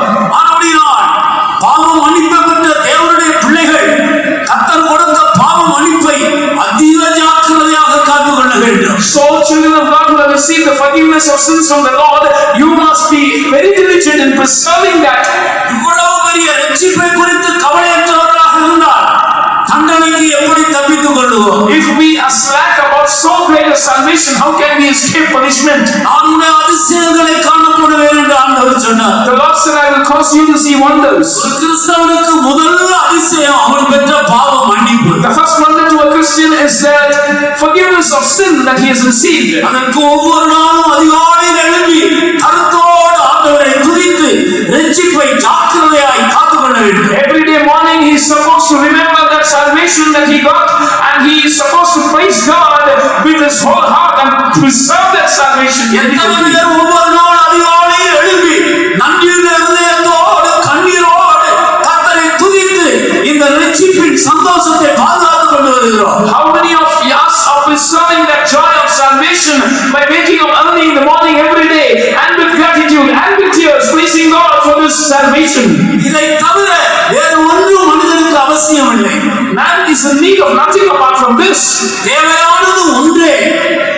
One thing is needful, அதுதான் தேவனோடு இருக்கிற இந்த உறவு. and that is the relationship with God. ஒரு தீர்க்கதரிசி இவ்விதமாக சொல்லுகிறார். A prophet says like this: அத்திமரம் துளிர் விடாமல் போனாலும் சரி, though the fig tree shall not blossom, it is all right. திராட்சை செடியிலே பழம் இல்லாமல் போனாலும் சரி, Though there is no fruit in the grapes, it is okay. ஒலிவ மரங்கள் பழமற்று போனாலும் சரி, Though the olive trees fail to yield the increase, it is okay. தொழுவத்திலே மாடு இல்லாமல் போனாலும் சரி, Though there are no oxen in the stable, it is okay. வயல்கள் தானியத்தை விளைவியாமல் போனாலும் பரவாயில்லை. Even if the fields do not give their increase, it is okay. இது ஒன்றுமே இல்லாவிட்டாலும் என் ரட்சிப்பின் தேவனுக்குள்ளே நான் களி கூறுவேன். Though none of these things are found, I will rejoice in the God of my salvation. இது ஒன்று இல்லாவிட்டாலும் எனக்கு நித்திய நரகத்திலிருந்து விடுதலை பெற்று பரலோகத்தில் ஒரு இடம் எனக்கு உண்டு, அது எனக்கு போதும். Though I lack all these things, I have nothing, but still my soul has been delivered from death. I have received the forgiveness of sin, and I have a place in heaven that is enough for me. மனிதனுக்கு அவசியமானது எது என்பதை இந்த பூமியில் இருக்கிற ஒவ்வொரு மனிதனும் அறிந்து கொள்ள வேண்டும். Every man in this world must know what is of primary importance to every man. ஒரு நிமிடம் கண்களை மூடு. 1 minute, let's close our eyes. நம்மை நாம் நிதானிப்போமா? Let us examine ourselves. என் ஆத்துமா மரணத்தை நின்று விடுதலை பெற்றிருக்கிறதா என்று நிதானி. Examine to see whether your soul is being delivered from that death. எனக்கு நல்ல மனசாட்சி இருக்கிறதா, தேவனுக்கு முன்பாக சுத்த மனசாட்சி இருக்கிறதா என்று நம்மை நாமே கேட்போமா? Let us ask ourselves this question: do I have a good conscience before God? அன்புள்ள தேவன் நமக்காக விழுந்து போன மனித சாயலில் இந்த பூமியில் வெளிப்பட்டதே அதற்காகத்தான். The gracious God, the loving God, He appeared in the likeness of flesh for us for this purpose. தயவு செய்து யாரும் கண்களை திறக்காமல் தேவ சமூகத்தை உணர்ந்த வண்ணமாக நம்மை நிதானிப்போமா? None of us, please, let us not open our eyes. Let us feel the presence of God. Let us examine ourselves. எனக்கு நல்ல மனசாட்சி இருக்கிறது. I have a good conscience. இல்லாவிட்டால் எனக்கு நல்ல மனசாட்சி இல்லை. Or I do not have a good conscience. எனக்குள்ளே சுத்த மனசாட்சி இல்லை. I don't have a good conscience in me. என் ஆத்துமா பாவத்தில் கட்டப்பட்டிருக்கிறதாக உணர்கிறேன். I feel that my soul is bound in sin. என்னை சிருஷ்டித்த தேவனோடு எனக்கு ஒரு உறவு இல்லாமல் இருக்கிறது. I am without a relationship with God who has created me. என் தேவனுக்கு முன்பாக நிற்க எனக்கு தைரியம் இல்லை. I don't have the courage to stand before my God. அவருடைய சத்தத்தை நான் கேட்கவே முடியவில்லை. I am not able to listen to His voice. எத்தனை பேர் அப்படி உணர்கிறார்? How many of you are able to sense that? இன்னைக்கு ஆண்டவர் உங்களை நேசிக்கிறார் என்பதை நீங்கள் விளங்கிக் கொள்ள போகிறீர்கள். Today you are going to understand that God loves you. உண்மையான நிலவரங்களை ஒத்துக்கொண்டு ஆண்டவருடைய சமூகத்தில் கரங்களை உயர்த்துவோமா? When we realize the true state, let us lift up our hands in God's presence. நான் சொல்லுகிறதை விளங்கிக் கொள்ளுங்கள். You must understand what I say. எனக்கு ஆண்டவரோடு ஒரு சரியான உறவு ஐக்கியம் இல்லை. I don't have a proper fellowship with my God. என் ஆத்துமா பாவத்தில் கட்டப்பட்டிருக்கிறது. My soul is bound in sin. எனக்கு பாவ மன்னிப்பு நிச்சயம் இல்லை. I don't have the assurance of the forgiveness of my sins. தேவனோடு ஐக்கியமாக இருக்க முடியவில்லை. I am not able to remain in fellowship with God. கண்களை மூடினால் என் பாவங்கள் எனக்கு முன்பாக வந்து நிற்கிறது. If If I close my eyes, my sin comes and stands before me. என்னை சிருஷ்டித்த தேவனுடைய முகத்தை என்னால் காண முடியவில்லை. I'm not able to see the face of my God who is my creator. அதிகமாக உணர்கிறவர்கள் மட்டும் கைகளை உயர்த்தது. Only those who realize that, please put up your hands. ஏராளமான கரங்கள் உயர்த்தப்பட்டது. So many hands are lifted up. கண்களை மூடுவோமா? Let us close our eyes. ஓ நம்முடைய இயேசு கல்வாரியில் நமக்கு முன்பாக சிலுவையில் தொங்கிக் கொண்டிருக்கிற காட்சியை நம்முடைய கண் முன் கொண்டு வருவோமா? Let us bring before our eyes the scene where Jesus is hanging on the cross for us. ஒரு பெரிய வெள்ளம் போல, ஒரு சுனாமி புரண்டு வருகிறது போல அந்த கல்வாரியிலிருந்து ஆண்டவருடைய அன்பு ஒவ்வொருவரையும் கரங்களை உயர்த்தி இருக்கிற ஒவ்வொருவரையும் நோக்கி வந்து விட்டது. Just like a great flood comes, like a tsunami, the love of God is coming towards those who have lifted up their hands from Calvary. அருமையான தேவனுடைய சபையே, Oh, people of God, உன் பாவங்களை இன்றைக்கு அந்த அன்பு உன்னை விட்டு மாறிக்கொண்டு போகிறது. that love is going to take away that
பிரியமானவர்களே, இயேசு பாவத்தை மன்னித்ததை நான் உணர்கிறேன். Yes, beloved, how many of you say that Jesus has forgiven our sins and we feel that? இப்போது என்னுடைய இருதயம் ஆண்டவருடைய இரத்தத்தால் கழுவப்பட்ட சுத்த இருதயமாக இருக்கிறது. Now my heart is a pure heart that has been washed by the blood of the Lord. என் இருதயத்திலே எந்த பாரம் இல்லாமல் லகுவாக இருக்கிறதை நான் உணர்கிறேன். I can feel that there is no burden in my heart. I feel it right. அந்த பாவத்தால் உண்டான பாரம் என்னை விட்டு நீங்கி போயிற்று. The burden of sin has been rolled away from me. அப்படி எத்தனை பேர் உண்மையாகவே உணர்கிறார்? How many of you are really able to sense that? உண்மையாக அப்படி உணர்கிறவர்கள் கரங்களை உயர்த்துகிறார். Those who can really feel that, lift up your hands. நமக்கு எல்லாவற்றுக்கும் அப்படி கரங்களை உயர்த்தி பழக்கத்தில் உயர்த்தக்கூடாது. We have practiced to lift up hands for each and everything. We must not lift hands out of practice. இது தேவ சமூகம். This is the presence of God. சர்வ வல்லமையுள்ள தேவன் மத்தியிலே உயர்ந்திருக்கிறார். The Almighty God is exalted in our midst. உள்ளதை உள்ளதென்றும் இல்லதை இல்லதென்றும் சொல்ல வேண்டும். Yea, should be called yea, nay, should be called nay. என் இருதயத்திலே இப்போது லகுவான ஒரு அனுபவத்தை நான் உணர்கிறேன். I feel that my heart has become light now. என் பயம் என்னை விட்டு போய்விட்டது. My fear has departed from me. இப்பொழுது என் இருதயத்திலே சமாதானத்தை உணர்கிறேன். I feel peace in my heart. என் பாவம் மன்னிக்கப்பட்டது என்ற நிச்சயத்தை நான் உணர்கிறேன். I have the assurance that my sins have been forgiven. அப்படி உணர்கிறவர்கள் மட்டும் கரங்களை உயர்த்து. Only those who feel like that, lift up your hands. கர்த்தருக்கு ஸ்தோத்திரம். Praise be to God. நாம் கடைசி நாட்களில் வந்திருக்கிறோம். We have come to the last days. இந்த அனுபவத்தை நாம் ஜாக்கிரதையாய் பாதுகாக்க வேண்டும். We must diligently preserve this experience. மறுபடியும் பாவம் உள்ளே பிரவேசிக்க இடம் கொடுக்கவே கூடாது. We should not give room to sin to enter into us anymore. இதுதான் கர்த்தரிடத்தில் சகல நன்மைகளை பெற்றுக்கொள்வதற்கான முதல் வழி. This is the first way to receive all kinds of goodnesses from the Lord. இந்த அனுபவத்தில் நிலைத்திருந்தால் தான் மற்ற எல்லா ஆசீர்வாதங்களையும் கர்த்தரிடத்தில் நாம் பெற முடியும். Only if we abide in this experience, we can receive all other blessings from the Lord. நாம் எல்லாரும் ஒரு தீர்மானம் எடுக்க வேண்டும். We must all make a decision. இனி நான் பாவத்தை நேசிக்க மாட்டேன். Hereafter, I will not love sin. எல்லாரும் வாயை திறந்து சொல்லு. All of you open your mouths and say that. இனி நான் பாவத்தை நேசிக்க மாட்டேன்.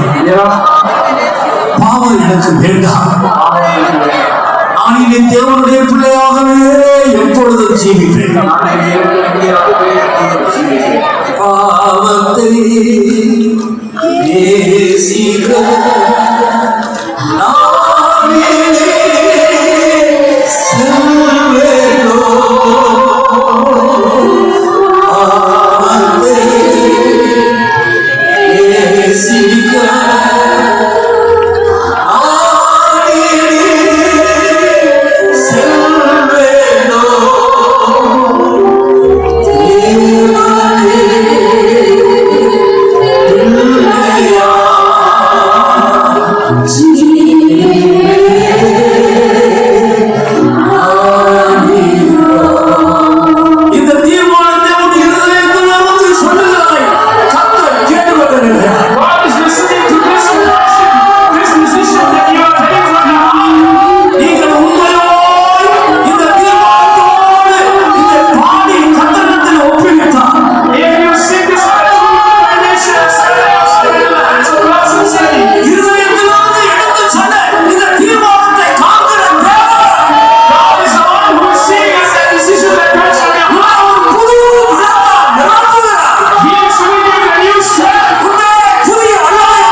ஹல்லேலூயா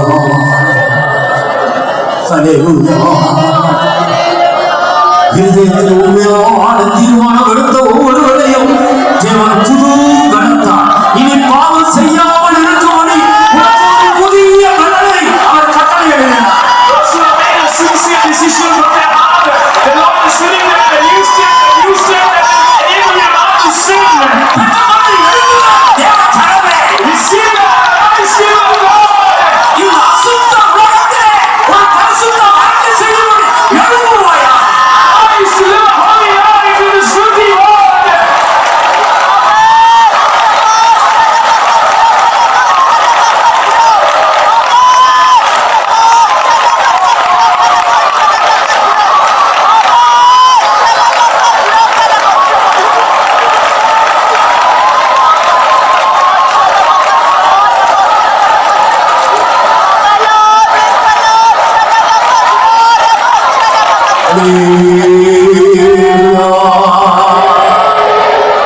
கர்த்தருடைய நாமத்துக்கு மகிமை உண்டாகட்டும். Glory be to the name of the Lord. இப்போது நம்முடைய ஆத்துமாவை மரணத்தில் என்று ஆண்டவர் விடுவித்திருக்கிறார். Now God has delivered our soul from death. இதிலே யாருக்கும் சந்தேகம் வேண்டாம். None of you must doubt that. இந்த விசுவாசத்தில் நிலைத்திருப்போமாக. Let us abide in that faith. நான் பாவங்களுக்கு செத்தவன். I am dead to sins. நித்திய நரகத்திலிருந்து விடுதலை பெற்றவன். I am one who has been delivered from eternal hell. நான் ஆண்டவருடைய பிள்ளை. I am a child of God. என்னுடைய பெயர் ஜீவ புத்தகத்தில் எழுதப்பட்டிருக்கிறது. My name is recorded in the book of life. எனக்கும் பாவத்துக்கு சம்பந்தம் இல்லை. There is no connection between me and sin. இப்படிப்பட்ட வார்த்தைகளை எப்போது அறிக்கை செய்ய வேண்டும். We must confess such words always. பாவத்தை கண்டு பயப்படாதே. Don't be afraid looking at sin. பாவத்தை கண்டு பயப்படாதே. Don't be afraid looking at sin. அது தோற்கடிக்கப்பட்ட ஒரு வல்லமை. It is a power that has been defeated. இயேசு நமக்காக கல்வாரியில் யுத்தம் பண்ணி நமக்கு ஜெயத்தை கொடுத்த ஒரு பகுதி. Jesus has fought against them on Calvary and has given victory over them to us. இந்த விசுவாசத்தில் உறுதியாக இருந்து பாவத்துக்கு பிசாசுக்கு எதிர்த்து நிற்போமாக. Let us stay steadfast in that faith and let us resist the devil, let us resist sin. அடுத்ததாக வேதம் தெளிவாக நமக்கு சொல்லுகிறது. The next thing that the word of God tells us clearly. 19வது வசனத்தை வாசிப்போம். Read verse 19. பட்சத்திலே அவர்களை உயிரோடே காக்கவும் கர்த்தருடைய கண் அவர்கள் மேல் நோக்கமாய் இருக்கிறது. Who is this Lord? பஞ்சத்தில் உன்னை உயிரோடு காக்கிறவர். He is the one who will keep you alive in famine. முழு உலகமும் பஞ்சம் வரலாம். The whole world might meet a famine. தேவனுடைய பிள்ளையாய் இந்த ரட்சிப்பின் சந்தோஷத்தை காத்துக்கொண்டு நல்ல மனசாட்சியோடு ஜீவிப்பாயானால் உனக்கு பஞ்சம் இல்லை. But if you live like a child of God, if you live having preserved this forgiveness of sins, this joy of salvation, keeping a good conscience, you will not meet with drought. உன்னுடைய ஆவியிலேயும் சரி ஆத்மாவிலேயும் சரி சரீரத்திலேயும் சரி பஞ்சம் உனக்கு இல்லை. You will not face a famine in your spirit, soul and body. எல்லாருக்கும் பஞ்சம் வந்தது, எலியாவுக்கு பஞ்சம் இல்லை. Everyone was facing that famine, but Elijah did not. எலியாவை பஞ்ச காலத்தில் அழகாய் காஸ்ட்லி ஆகாரம் கொடுத்து போஷிக்கிறார். God fed Elijah with a costly food during the time of famine. பாவம் மன்னிக்கப்பட்டு ஆண்டவரோடு ஐக்கியமாக இருந்து ஜீவிக்கிற தேவனுடைய பிள்ளைகளை பஞ்சத்தில் உயிரோடு காக்கிற தேவன். Our God is a God who will preserve the souls of His children who have received the assurance of the forgiveness of salvation. அதற்காக கர்த்தருடைய கண் எப்போதும் உன்மேல் நோக்கமாக இருக்கிறது. For that the eyes of the Lord are always fixed on you. 20வது வசனத்தை வாசிப்போம். Verse 20. Our soul waited for the Lord, He is our help and our shield. நம்முடைய ஆத்துமா கர்த்தருக்கு காத்திருக்கிறது. அவரே நமக்கு துணையும் நமக்கு கேடகமும் ஆனவர். அவர் நமக்கு துணையாகவும் இருக்கிறார், கேடகமாகவும் இருக்கிறார். He is our help, He is also our shield. எந்த சத்துருடைய பொல்லாத மனிதனுடைய தாக்குதல் நம்மை தொடாதபடிக்கு அவரே நமக்கு கேடகமாக இருந்து நம்மை பார்க்கிறார். He is our shield and He preserves us so that no power of the enemy can attack us. அதே நேரத்தில் நமக்கு எதிர்ப்புகள் வரும்போது, நமக்கு யுத்தங்கள் வரும்போது, போராட்டங்கள் வரும்போது இந்த சர்வ வல்லமையுள்ள தேவனே நமக்கு துணையாக வந்து நிற்கிறார். At the same time, when we are facing resistance, when we are facing hindrances, when we are facing dangers, this Almighty God comes and stands as our help. பயப்படாதே, நான் உனக்கு துணையாக இருக்கிறேன் என்று யாக்கோபை பார்த்து ஆண்டவர் வாக்கு பண்ணின தேவன். The Lord who promised Jacob, saying that fear not, I will help you. அந்த யாக்கோபுக்கு மட்டுமல்ல, யாரெல்லாம் அவருக்கு பயந்து நடக்கிறார்களோ, அவர்களுக்கு பாவத்தை வெறுத்து ஜீவிக்கிறார்களோ, அவர்கள் ஒவ்வொருவருக்கும் அவர் துணையாக இருக்கிறார். Not only that, all those who fear him and those who hate sin and live, he is a help to every one of such people. உன் ஜாதி ஜனங்கள் எல்லாம் உன்னை வெறுத்து விடலாம். Your nations, your people might hate you. உன் ஊரார் எல்லாரும் உன்னை வெறுத்து விடக்கூடாது. All your town and village people might hate you. உன் நண்பர்கள் கூட உன்னை வெறுக்கக்கூடாது. Even your friends might hate you. பயப்படாதே, Don't be afraid. ரட்சிப்பின் சந்தோஷத்தில் நிலைத்திரு. Abide in that joy of salvation. ஆண்டவருக்கு பயந்து அவருடைய கற்பனையை கைக்கொள். Fear God and keep His commandments. இந்த கர்த்தரே உனக்கு துணையாக நிற்பார். This God will stand as your help. வேதத்தில் ஒரு கேள்வி இருக்கிறது. There is a question in the word of God. கர்த்தரும் பட்சத்தில் இருந்தால் நமக்கு விரோதமாய் இருப்பவன் யார்? But if God be for us, who can be against us? கர்த்தரும் பட்சத்தில் இருந்தால் நமக்கு விரோதமாய் இருப்பவன் யார்? If God be for us, who can be against us? விசுவாசிக்கிறீர்களா? Do you believe that? ஒரு முறை 70 பேர் ஒரு இரவு ஒரு 7 மணியை போல என்னை சுற்றிலும் நின்று என்னை தாக்கினார்கள். One night at around 7 o'clock, 70 people surrounded me and they attacked me. இன்னொரு இடத்தில் ஊழியர் செய்யும் போது ஒரு 60 80 வரைக்கும் இருக்கும் ஜனங்கள் ஆண்களும் பெண்களுமாக என்னை சூழ்ந்து தாக்கினார்கள். In another place when I was serving the Lord, 60 to 80 men and women, they surrounded me and attacked me. ஆந்திராவில் ஊழியர் செய்யும் போது ஏறக்குறைய 170 பேர் ஒன்றாக சேர்ந்து தாக்கினார்கள். When I was serving the Lord in Andhra, around 120 people gathered around me to attack me. ஒரு இரவு 12 மணிக்கு நான் இருந்த ரூமிலே சிலிண்டரை கொண்டு வந்து போட்டு அதை நெருப்பு வைத்து கொளுத்தும்படியாக 4 ரவுடிகள் என்னை விரட்டி கொண்டிருந்தார்கள். In the room where I was at around 12 in the midnight, they opened a gas cylinder and they were about to set it on fire. 4 rowdies were threatening me. இது போல இன்னும் 1-2 சந்தர்ப்பங்கள் சொல்ல முடியும். I can say 1 or 2 more incidents like this.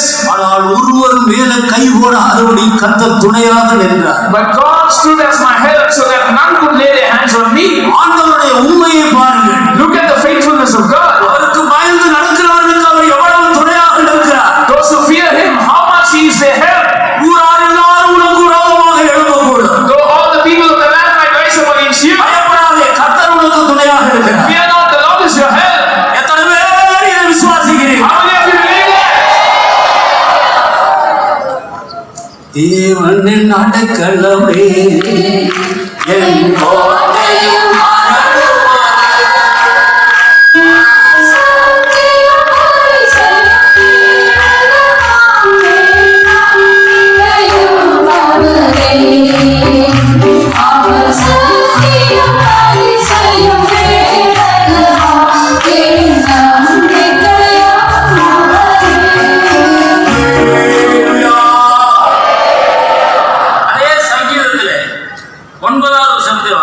Read verse 9 of that same psalm.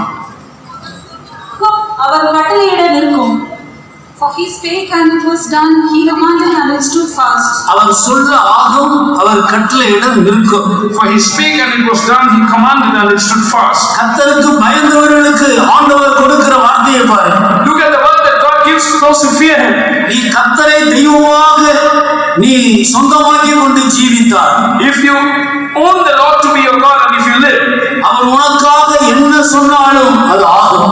whatever He speaks on your behalf, it will be done. உனக்கு விரோதமாக எழும்புகிற வல்லமைகளை பார்த்து கட்டளையிடுவார், அது நிற்கும். He will command those powers that rise up against you and they will stand fast. இம்மட்டும் நில், இதற்கு மிஞ்சி வராதே என்று அவர் சமுத்திரத்துக்கு கட்டளையிட்டார். இன்றைக்கு வரைக்கும் சமுத்திரம் தன்னுடைய ஸ்தானத்தில் நின்று கொண்டே இருக்கிறது. And He commanded the sea, saying, "Come up till this place and no more." And till now the sea stayed in its place. கர்த்தரை தெய்வமாக தெரிந்து கொண்ட ஜனமே, So people of God who has chosen the Lord to be your God, உனக்காக அவர் எதையும் செய்ய ஆயத்தமாக இருக்கிறார். He is ready to do anything and everything for you. 10வது வசனத்தை வாசி. Verse 10. The Lord bringeth the counsel of the heathen to naught. He maketh the devices of the people of none effect. கர்த்தர் ஜாதிகளின் ஆலோசனையை விருதாவாக்கி ஜனங்களுடைய நினைவுகளை அவமாக்குகிறார். ஜாதிகளுடைய ஆலோசனையை விருதாவாக்கி ஜனங்களுடைய ஆலோசனையை அபத்தமாக்கி போடுகிறார். The Lord bringeth the counsel of the heathen to naught. He maketh the devices of the people to none effect. கர்த்தரை தெய்வமாக நீ பற்றி கொண்டால் உனக்கு விரோதமாக ஜாதிகள் ஜனங்கள் ஒருவரும் எழும்பி உனக்கு விரோதமாய் செயல்பட முடியாது. If you have the Lord to be your God, none of the heathen, none of the people can rise up against you. ஆனபடியால் தான் கர்த்தரை தங்களுக்கு தெய்வமாக கொண்ட ஜனம் பாக்கியம் உள்ளது. Therefore blessed is the nation that has the Lord as their God. அவர்களுக்கு அவரே பரிகாரியாக இருக்கிறார். He is their healer. கர்த்தரை தங்களுக்கு தெய்வமாக தெரிந்து கொள்ளும் போது அவரே அவர்களுக்கு பரிகாரியாக இருக்கிறார். When a nation chooses the Lord to be their God, He is their healer. நாம் அந்த கர்த்தரை மட்டும் சேவிக்க வேண்டும். We must serve the Lord alone. அவர் நம்மை முற்றிலும் ஆவி ஆத்மா சரீரத்தை ஆண்டு கொள்ள வேண்டும். He must possess our spirit, soul and body entirely. தெய்வம் என்றால் இப்படிப்பட்ட இரண்டு பகுதிகள் உண்டு. So when we speak about God, it has two parts. நாம் அவரை சேவிக்க வேண்டும். We must serve Him. நமக்கு வேறு யாரையும் சேவிக்க முடியாது. அவர் ஒருவரை தான் சேவிக்க வேண்டும். We cannot serve anyone else. We have to serve Him alone. அவர் ஒருவர் தான் நம்மை ஆளுகை செய்ய வேண்டும். Only He must rule us. பரிசுத்த பவுல் தனக்கு கப்பல் பிரயாணத்தில் ஆபத்து வரும்போது அவர் சொன்ன வார்த்தை இது. This is the word that St. Paul said when he was faced with a danger in the sea. நான் சேவிக்கிறவரும் என்னை ஆட்கொண்டவருமாகிய தேவனுடைய தூதனானவர். The Lord whose I am and whom I serve, the angel of God. நான் ஒரு தேவனை, ஒரு தெய்வத்தை சேவிக்கிறேன். I serve a God. அவருக்கு சேவை செய்கிறேன். I serve that God. அவர் என்னை ஆண்டு நடத்துகிறார். He is the one who has possessed me entirely and இன்றைக்கு has dominion over me. இரவு அவர் என்னோடு பேசினார். Tonight He spoke to me. அவருடைய தூதனை அனுப்பி என்னோடு பேசினார். He sent His angel and spoke to me. நீ பயப்படாதே. Fear not. நீ சாட்சியாக நிற்க வேண்டும். You must stand as a witness.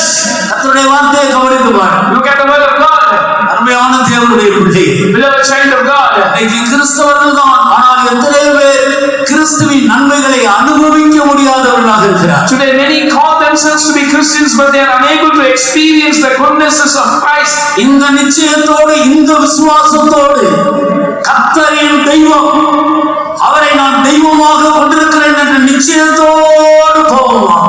Let us go with this faith and this assurance that He is my Lord and I have Him as my God. நாம் போகும் இடமெல்லாம் தேவனாகிய கர்த்தர் நம்மோடு இருப்பார். To every place where we go, the Lord God will be with us.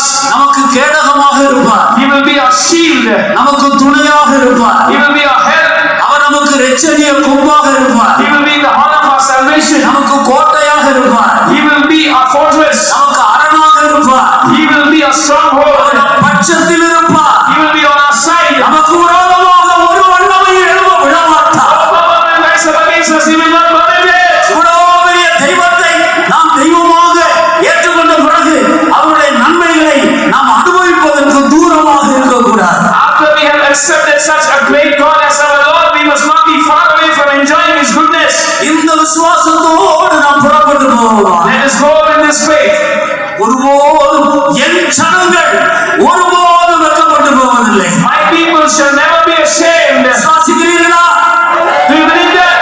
என் ஜனங்கள் My people, ஒருபோதும் வெட்கப்பட்டு போவதில்லை. they shall never be ashamed. நீங்கள் எந்த இடத்துக்கு போனாலும் சரி, Wherever you might go, அந்த இடத்துல உனக்கு தான் செய்யும். you will have it in that place. ஒரு இடத்துல நீ தோல்வியை சந்திக்க மாட்டாய். You will not face defeat in any place. மெய்யான கிறிஸ்துவ வாழ்க்கை என்பது தோல்வியே இல்லாத வாழ்க்கை. A true Christian life is a life without any defeat. ஒவ்வொரு நாளும் ஜெயத்திலிருந்து ஜெயத்துக்கு உன்னை உயர்த்தி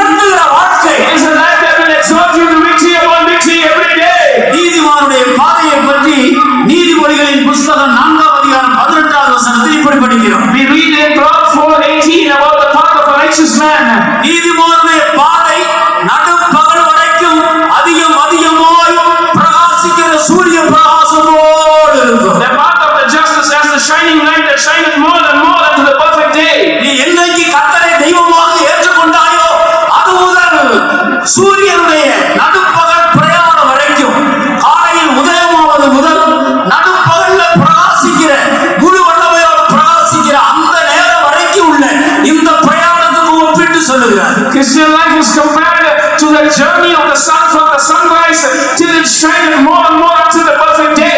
ஆசி Read it. But the path of the just is as a shining light that shineth more and more unto the perfect day. நீதிமானுடைய பாதை நடுப்பகல் வரைக்கும் அதிகம் அதிகமாய் பிரகாசிக்கிற சூரிய பிரகாசம் போல் இருக்கும். விசுவாசிக்கிறீர்களா? Do you believe that? இன்று முதல் உன்னுடைய பாதை நடுப்பகலை நோக்கி பிரயாணம் பண்ணுகிற சூரிய பிரகாசம் போல் ஒவ்வொரு நாடியும் உன்னுடைய பிரகாசம் கூடிக்கொண்டே இருக்கும், குறையாது. From today, every second of your life, it will be a journey where your life will keep increasing like the sun that travels towards its perfect day. நடுப்பகல் என்று சொல்வது நாம் நம்முடைய இயேசுவை சந்திக்கிற நேரம். That perfect day or the perfect noon, it denotes the time when we meet our Jesus. நாம் மறுரூபம் அடைய போகிற நேரம். The time of our transformation. இல்லாவிட்டால் மரித்தவர்களிலிருந்து எழும்புகிற நேரம். Or the time when we rise up from the dead. அதுதான் நடுப்பகலை காட்டுகிறது. That shows the perfect day. அருமையான தேவனுடைய பிள்ளைகள், Beloved child of God. கிறிஸ்துவ ஜீவியம் ஜெயத்திலிருந்து ஜெயத்தை நோக்கி பிரயாணம் பண்ணுகிற ஜீவி. Christian life is a journey from victory to victory. இந்த கர்த்தரை மாத்திரம் உறுதியாக பிடித்துக் கொள்ளுங்கள். Hold firmly onto this God. எலியாவினுடைய நாட்களிலே இஸ்ரவேல் ஜனங்கள் சில காலம் கர்த்தரை தொழுது கொண்டு அவரை சேவித்தார்கள், சில காலம் அவரை விட்டு பாகாலை சேவித்தார்கள். During the days of Prophet Elijah, the people of God worshipped the Lord and they were cleaving to Him for some time, and for some other time they were worshipping Baal and cleaving onto Him. எலியாவின் மூலம் கர்த்தருடைய வார்த்தை உண்டாயிற்று.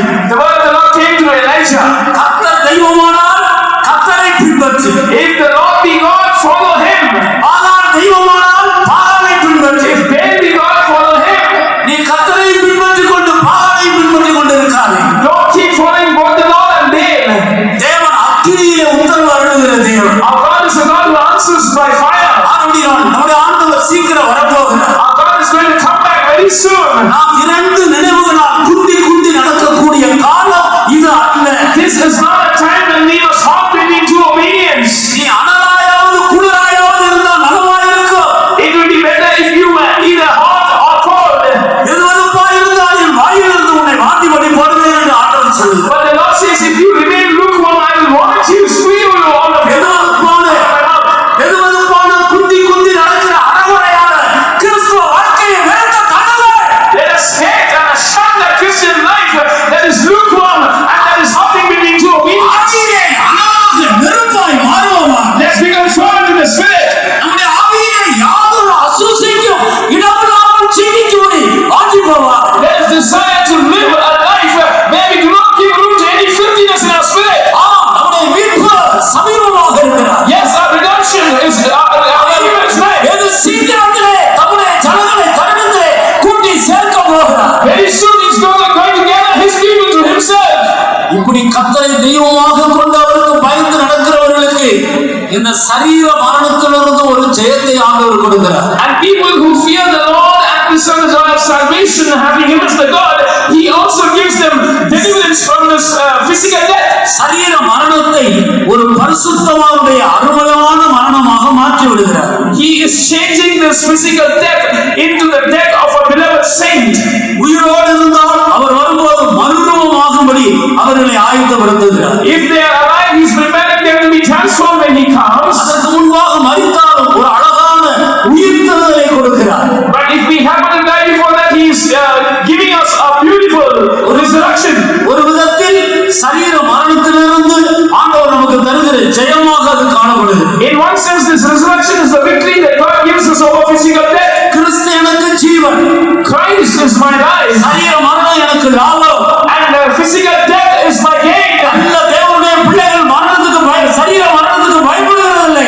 Good people of God do not fear physical death. பரிசுத்த பவுல் சொன்னார், என் தேகத்தை விட்டு பிரிந்து என் ஆண்டவரோடு இருக்க எனக்கு ஆசையாக இருக்கிறது. Saint Paul said, I have a desire to depart from this body and to be with my God. கர்த்தரோடு இணைந்து வாழுகிற தேவனுடைய பிள்ளைகளுக்கு சரீர மரணம் லாபம். People of God who are united with Jesus in their life, physical death is a gain for them. சரீர மரணம் ஒரு பெரிய ஆதாயம். Physical death is a great gain for them.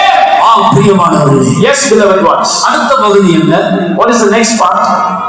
கர்த்தர் தமக்கு தமக்கு சுதந்திரமாக தெரிந்து கொண்ட ஜனம் பாக்கியமானது. Blessed is that nation whom the Lord has chosen for his inheritance. உலகத்தில் 750 கோடி ஜனங்கள் ஜீவிக்கிறார்கள். 750 crore people live upon this earth. எல்லாரும் கர்த்தருடைய சுதந்திரங்கள் அல்ல. Not all are God's own inheritance. கிறிஸ்தவர்கள் என்று சொல்லிக் கொள்கிறதுனால நாம் தேவனுடைய சுதந்திரம் அல்ல. Because we call ourselves to be Christians, we are not God's own inheritance. அவருடைய சுதந்திரம், அவருடைய சொந்த ஜனம். His inheritance are his own people. இஸ்ரவேல் ஜனங்களிலே 12 கோத்திரங்களாக யாக்கோபின் பிள்ளைகளை ஆண்டவர் எழுப்பினார். God divided the children of Israel or the sons of Jacob as 12 nations, 12 tribes. அதிலே லேவி கோத்திரத்தை மற்ற ஜனங்களைப் போல பூமியிலே விவசாயம் பண்ணி பல வேலைகளை செய்து பாடுபட்டு பிழைக்கிறதுக்கு விடாமல் அவர்கள் ஆண்டவரை சேவித்து ஆண்டவருடைய ஊழியம் செய்யும்படி மற்ற எல்லா தொழிலை விட்டு அவர்களை பிரித்தெடுக்கிறார். God did not allow them to engage in poultry or farming or involved in agriculture. He did not leave them to live like the common people, but chose them and separated them for himself to do his ministry. இப்போது 12 கோத்திரத்தில் ஒரு கோத்திரம் கர்த்தருடைய கோத்திரமாக விலகிவிட்டது. 11 கோத்திரம். Now one tribe or one nation has been separated as the Lord's own inheritance. Now only 11 remain. அதற்கு பதிலாக ஆண்டவர் மனாசேயினுடைய யோசேப்பினுடைய பிள்ளைகள் 2 பேரையும் 2 கோத்திரமாக மாற்றினார். Instead of that, the Lord divided the sons of Joseph into 2 tribes as Manasseh and Ephraim. இப்போது மறுபடியும் 12 கோத்திரம் வந்து விடுகிறது. Now again the number is 12. Levi கோத்திரத்தோடு சேர்ந்து 13 கோத்திரம். Along with the tribe of Levi, it is 13. அவர்கள் கர்த்தரை விட்டு விட்டார்கள். They forsook the Lord. ஆண்டவர் அவர்களை தன்னுடைய சுதந்திரமாக வைத்துக் கொள்ளும்படி அவர்களோடு இடைப்பட்டு வந்தார். The Lord was dealing with them to keep them as his own inheritance. 12 கோத்திரமும் தனக்கு சொந்தமாக்கி கொண்ட லேவி கோத்திரமும் சேர்ந்து அவர்கள் எல்லாருமே கர்த்தருடைய வழியை விட்டு விலகி போனார். And the 12 tribes and all the tribe of Levi whom the Lord had for his own inheritance, everyone departed from the ways of the Lord. இப்பொழுது கர்த்தர் ஒரு அனாதை தேவனை போல அனாதையாக காணப்படுகிறார். Now God is like a God who has been forsaken. He is like an orphan. அவருக்கு சொந்த ஜனம் இல்லாமல் போய்விட்டது. He did not have any people to call his own. அவருடையவைகளை கொடுக்கக்கூடிய ஒரு சுதந்திரம் அவருக்கு இல்லை. He did not have that people to whom he can give his inheritance. ஒரு மனைவி புருஷனுக்கு துரோகம் பண்ணினது போல இஸ்ரவேல் ஜனமாகிய நீங்கள் எனக்கு துரோகம் பண்ணி விட்டீர்கள் என்று ஆண்டவர் சொன்னார். The Lord said, like a wife trespasses and does treacherously with her husband, you have done treacherously with me.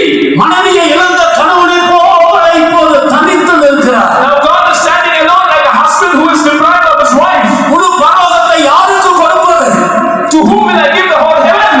ஆனபடியால் ஆண்டவருடைய கவனம் புறஜாதிகளின் பக்கம் திருப்பப்பட்டது. So the attention of the Lord was turned towards the Gentiles. பிதாவாகிய தேவன் கர்த்தராகிய இயேசுவை தன்னுடைய ஒரே பேரான குமாரனை அனுப்பினார். God the Father sent his only begotten Son Jesus. இன்றைக்கு இந்த இயேசுவை யாரெல்லாம் விசுவாசிக்கிறார்களோ அவர்கள் இஸ்ரவேலராக இருந்தாலும் சரி, புறஜாதியாராக இருந்தாலும் சரி, அவர்கள் ஆண்களா இருந்தாலும் பெண்களா இருந்தாலும், புற ஜாதியாக புற தேசத்தனா இருந்தாலும், யூதனா இருந்தாலும், கிரேக்கனா இருந்தாலும், யாரெல்லாம் விசுவாசிக்கிறார்களோ அவர்கள் எல்லாரையும் 14வது கோத்திரமாக பிரித்தெடுத்தார். Today, whoever believes on the Lord Jesus Christ, whether they are Israelites, whether they are Gentiles, whether they are male, whether they are female, whether they are Jews, whether they are Greek, whether they are foreigners, whether they are outcasts, the Lord separates them as the 14th tribe. கிறிஸ்துவுக்குள் இருந்தால் அவன் புது சிருஷ்டியாக இருக்கிறான். If a man be in Christ, he is a new creation. யார் எனக்கு சகோதரன்? Who is my brother? யார் எனக்கு சகோதரி? Who is my sister? யார் எனக்கு தாய்? Who is my mother? பரலோகத்தில் இருக்கிற என் பிதாவின் சித்தத்தின்படி செய்கிறவன் எவனோ அவர்கள் எல்லாம் எந்த மதத்தை சேர்ந்தவர்களாக இருந்தார், எந்த குலத்தை சேர்ந்தவர்களாக இருந்தார், அவர்கள் எல்லாரும் எனக்கு சகோதரன் சகோதரி தாய் என்று ஆண்டவர் ஒரு புதிய உறவை 14வது கோத்திரத்தை அறிமுகப்படுத்துகிறார். The Lord is introducing a 14th nation, a new relationship, saying that he that doeth the will of my Father in heaven, whether he is a Jew or a Gentile, whoever he might be belonging to whichever nation or place, he is my brother, sister and mother. இயேசு கிறிஸ்துவினுடைய இரத்தத்தால் கழுவப்பட்டு Being washed by the blood of Jesus, சரியான முழுக்கு ஞானஸ்நானம் பெற்று having received the right immersion baptism, பரிசுத்த ஆவியினால் அபிஷேகம்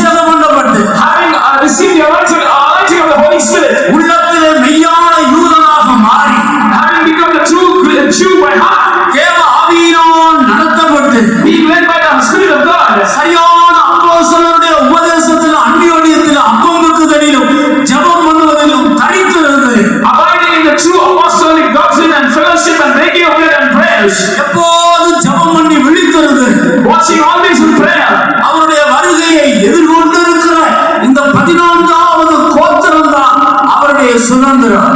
And this 14th generation that is anticipating the coming of the Lord is his inheritance now. இவர்களை தான் கர்த்தர் தன்னுடைய சுதந்திரமாக்கிக் கொள்கிறார். The Lord is making them his inheritance now. இவர்களை சேர்க்க மத்திய வானத்தில் அவர் வரப்போகிறார். He is going to come to gather these people in the mid-air. வேதத்தில் பல உவமைகளை நாம் படிக்கிறோம். We read about many parables in the word of God. அதுல ஒரு உவமை, ஒரு தகப்பனுக்கு 2 குமாரர்கள் இருந்ததாகவும் அதில் இளையவன் கெட்ட குமாரன் என்று அழைக்கப்பட்ட ஒரு உவமையை நாம் அறிந்திருக்கிறோம். We find that there was a father who had 2 sons and the younger son was called the prodigal son. ஆனால் மூத்தவனோ தகப்பனாருடைய வார்த்தையை ஒருபோதும் மீறினதில்லை. But the elder son never transgressed the word of the father. இளையவன் எல்லா ஆஸ்திகளையும் கொண்டு போய் அழித்து விட்டான், துன்மார்க்கமாய் ஜீவித்தான். The younger son lived a wicked life and he destroyed all the father's property. உணர்ந்து திரும்பி வந்தபோது தன்னுடைய பின்மாற்றத்திலிருந்து விடுதலையாக்கப்பட்டு வந்தபோது அவனுக்கு விருந்து செய்யப்பட்டது.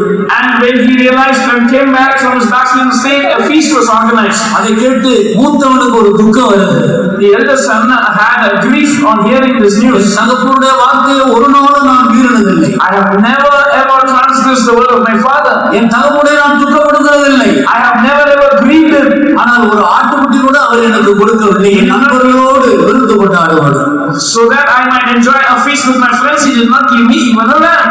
அவன் வீட்டுக்குள்ளே போக கஷ்டப்பட்டு கொண்டு வெளியே நிற்கிறார். He was standing outside, not willing to go into the house. தகப்பன் வந்து அவரிடத்தில் பேசுகிறார். The father comes out and speaks to him. தன்னுடைய வியாகுலத்தை சொல்லுகிறார். He is sharing his grief. தகப்பன் அவனுக்கு சொன்ன வார்த்தையை கவனித்துவார். Look at the word the father told him.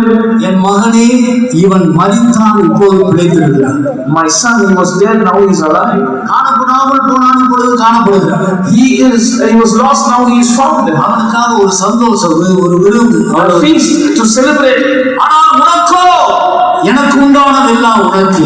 But you have everything that I have. அதுதான் சுதந்திரம். That is inheritance. அவன்தான் அவருடைய சுதந்திரவாளி. He is the inheritor. எத்தனை பேர் பரலோகத்தை இயேசுவோடு சொந்தமாக்கிக் கொள்ள சுதந்திரவாளிகளாக ஜீவிக்க விரும்புகிறோம்? How many of us want to inherit heaven with Jesus and become heirs with Jesus? பரிசுத்த ஆவியானவரை துக்கப்படுத்தாமல் எல்லா கற்பனைகளையும் கைக்கொண்டு உண்மையாய் உத்தமமாய் ஜீவிக்க விரும்புகிறவர்கள் எத்தனை பேர்? How many of you want to live a perfect life, observing all the commandments, not grieving the Holy Spirit? அவர்களை தான் கர்த்தர் தன்னுடைய சுதந்திரமாக தெரிந்து கொள்ளுகிறார். The Lord is choosing them as His own inheritance. அப்படி வாஞ்சிக்கிறவர்கள் எல்லாரும் எழுப்பி நிற்போம். All those who desire that, please stand up. நான் ஆண்டவருடைய சுதந்திரமாக இருக்க விரும்புகிறேன். I want to be seen as the inheritance of the Lord. நான் அவருடைய பிள்ளையாக இருந்தால் மட்டும் போதாது. It is not enough if I remain His child. அவருடைய சுதந்திரவாளியாக இருக்க விரும்புகிறேன். I want to become an heir. அதற்கு உண்டானதெல்லாம் எனக்கு சொந்தம். All that belongs to Him belongs to me. இது எழுப்பி போகிற நேரம் அல்ல. This is not the time to get up and walk out. எழுப்பி ஆவியில் ஆண்டவரோடு உறவாட வேண்டிய நேரம். This is the time when we have to get up and communicate with God in the Spirit. கடைசி ஒரு சில நிமிட துளிகள். The final few minutes and moments. கர்த்தரோடு விசேஷித்த வல்லமையினால் நிரப்ப போகிறார். God wants to fill you with a special power. அவருடைய எல்லாவற்றுக்கும் சுதந்திரவாளியாக அவருடைய மனவாட்டியாக மாறும்படி ஒரு வல்லமையை கொடுக்க போகிறார். He's going to give you a power so that you can become a heir to all His property and become His bride. எல்லாரும் இருதயத்தை திறப்போமாக. Let's all open our hearts. ஆண்டவரே, நம்முடைய சுதந்திரவாளியாக இருக்க விரும்புகிறேன். Lord, I want to be your heir. உம்முடைய மனவாட்டியாக இருக்க விரும்புகிறேன். I want to be your bride. யுகமாய் பரலோகத்தில் உம்மோடு வாழ விரும்புகிறேன். I want to live with you eternally for ages and ages with you. அதற்காக எனக்கு ஒரு அபிஷேகத்தை தார். Lord, give me an anointing for that. எத்தனை பேருக்கு அந்த அபிஷேகம் வேண்டும்? How many of you deserve an anointing? பிரியமானவர்களே, நம்முடைய பிணத்தினாலும் பராக்கிரமத்தினாலும் இந்த தூய்மையான வாழ்க்கையை நாம் செய்ய முடியாது. By our strength, by our mind, we cannot live this pure life, dear beloved. கர்த்தருடைய வல்லமை மட்டும்தான் நமக்கு அவசியமாகிறது. We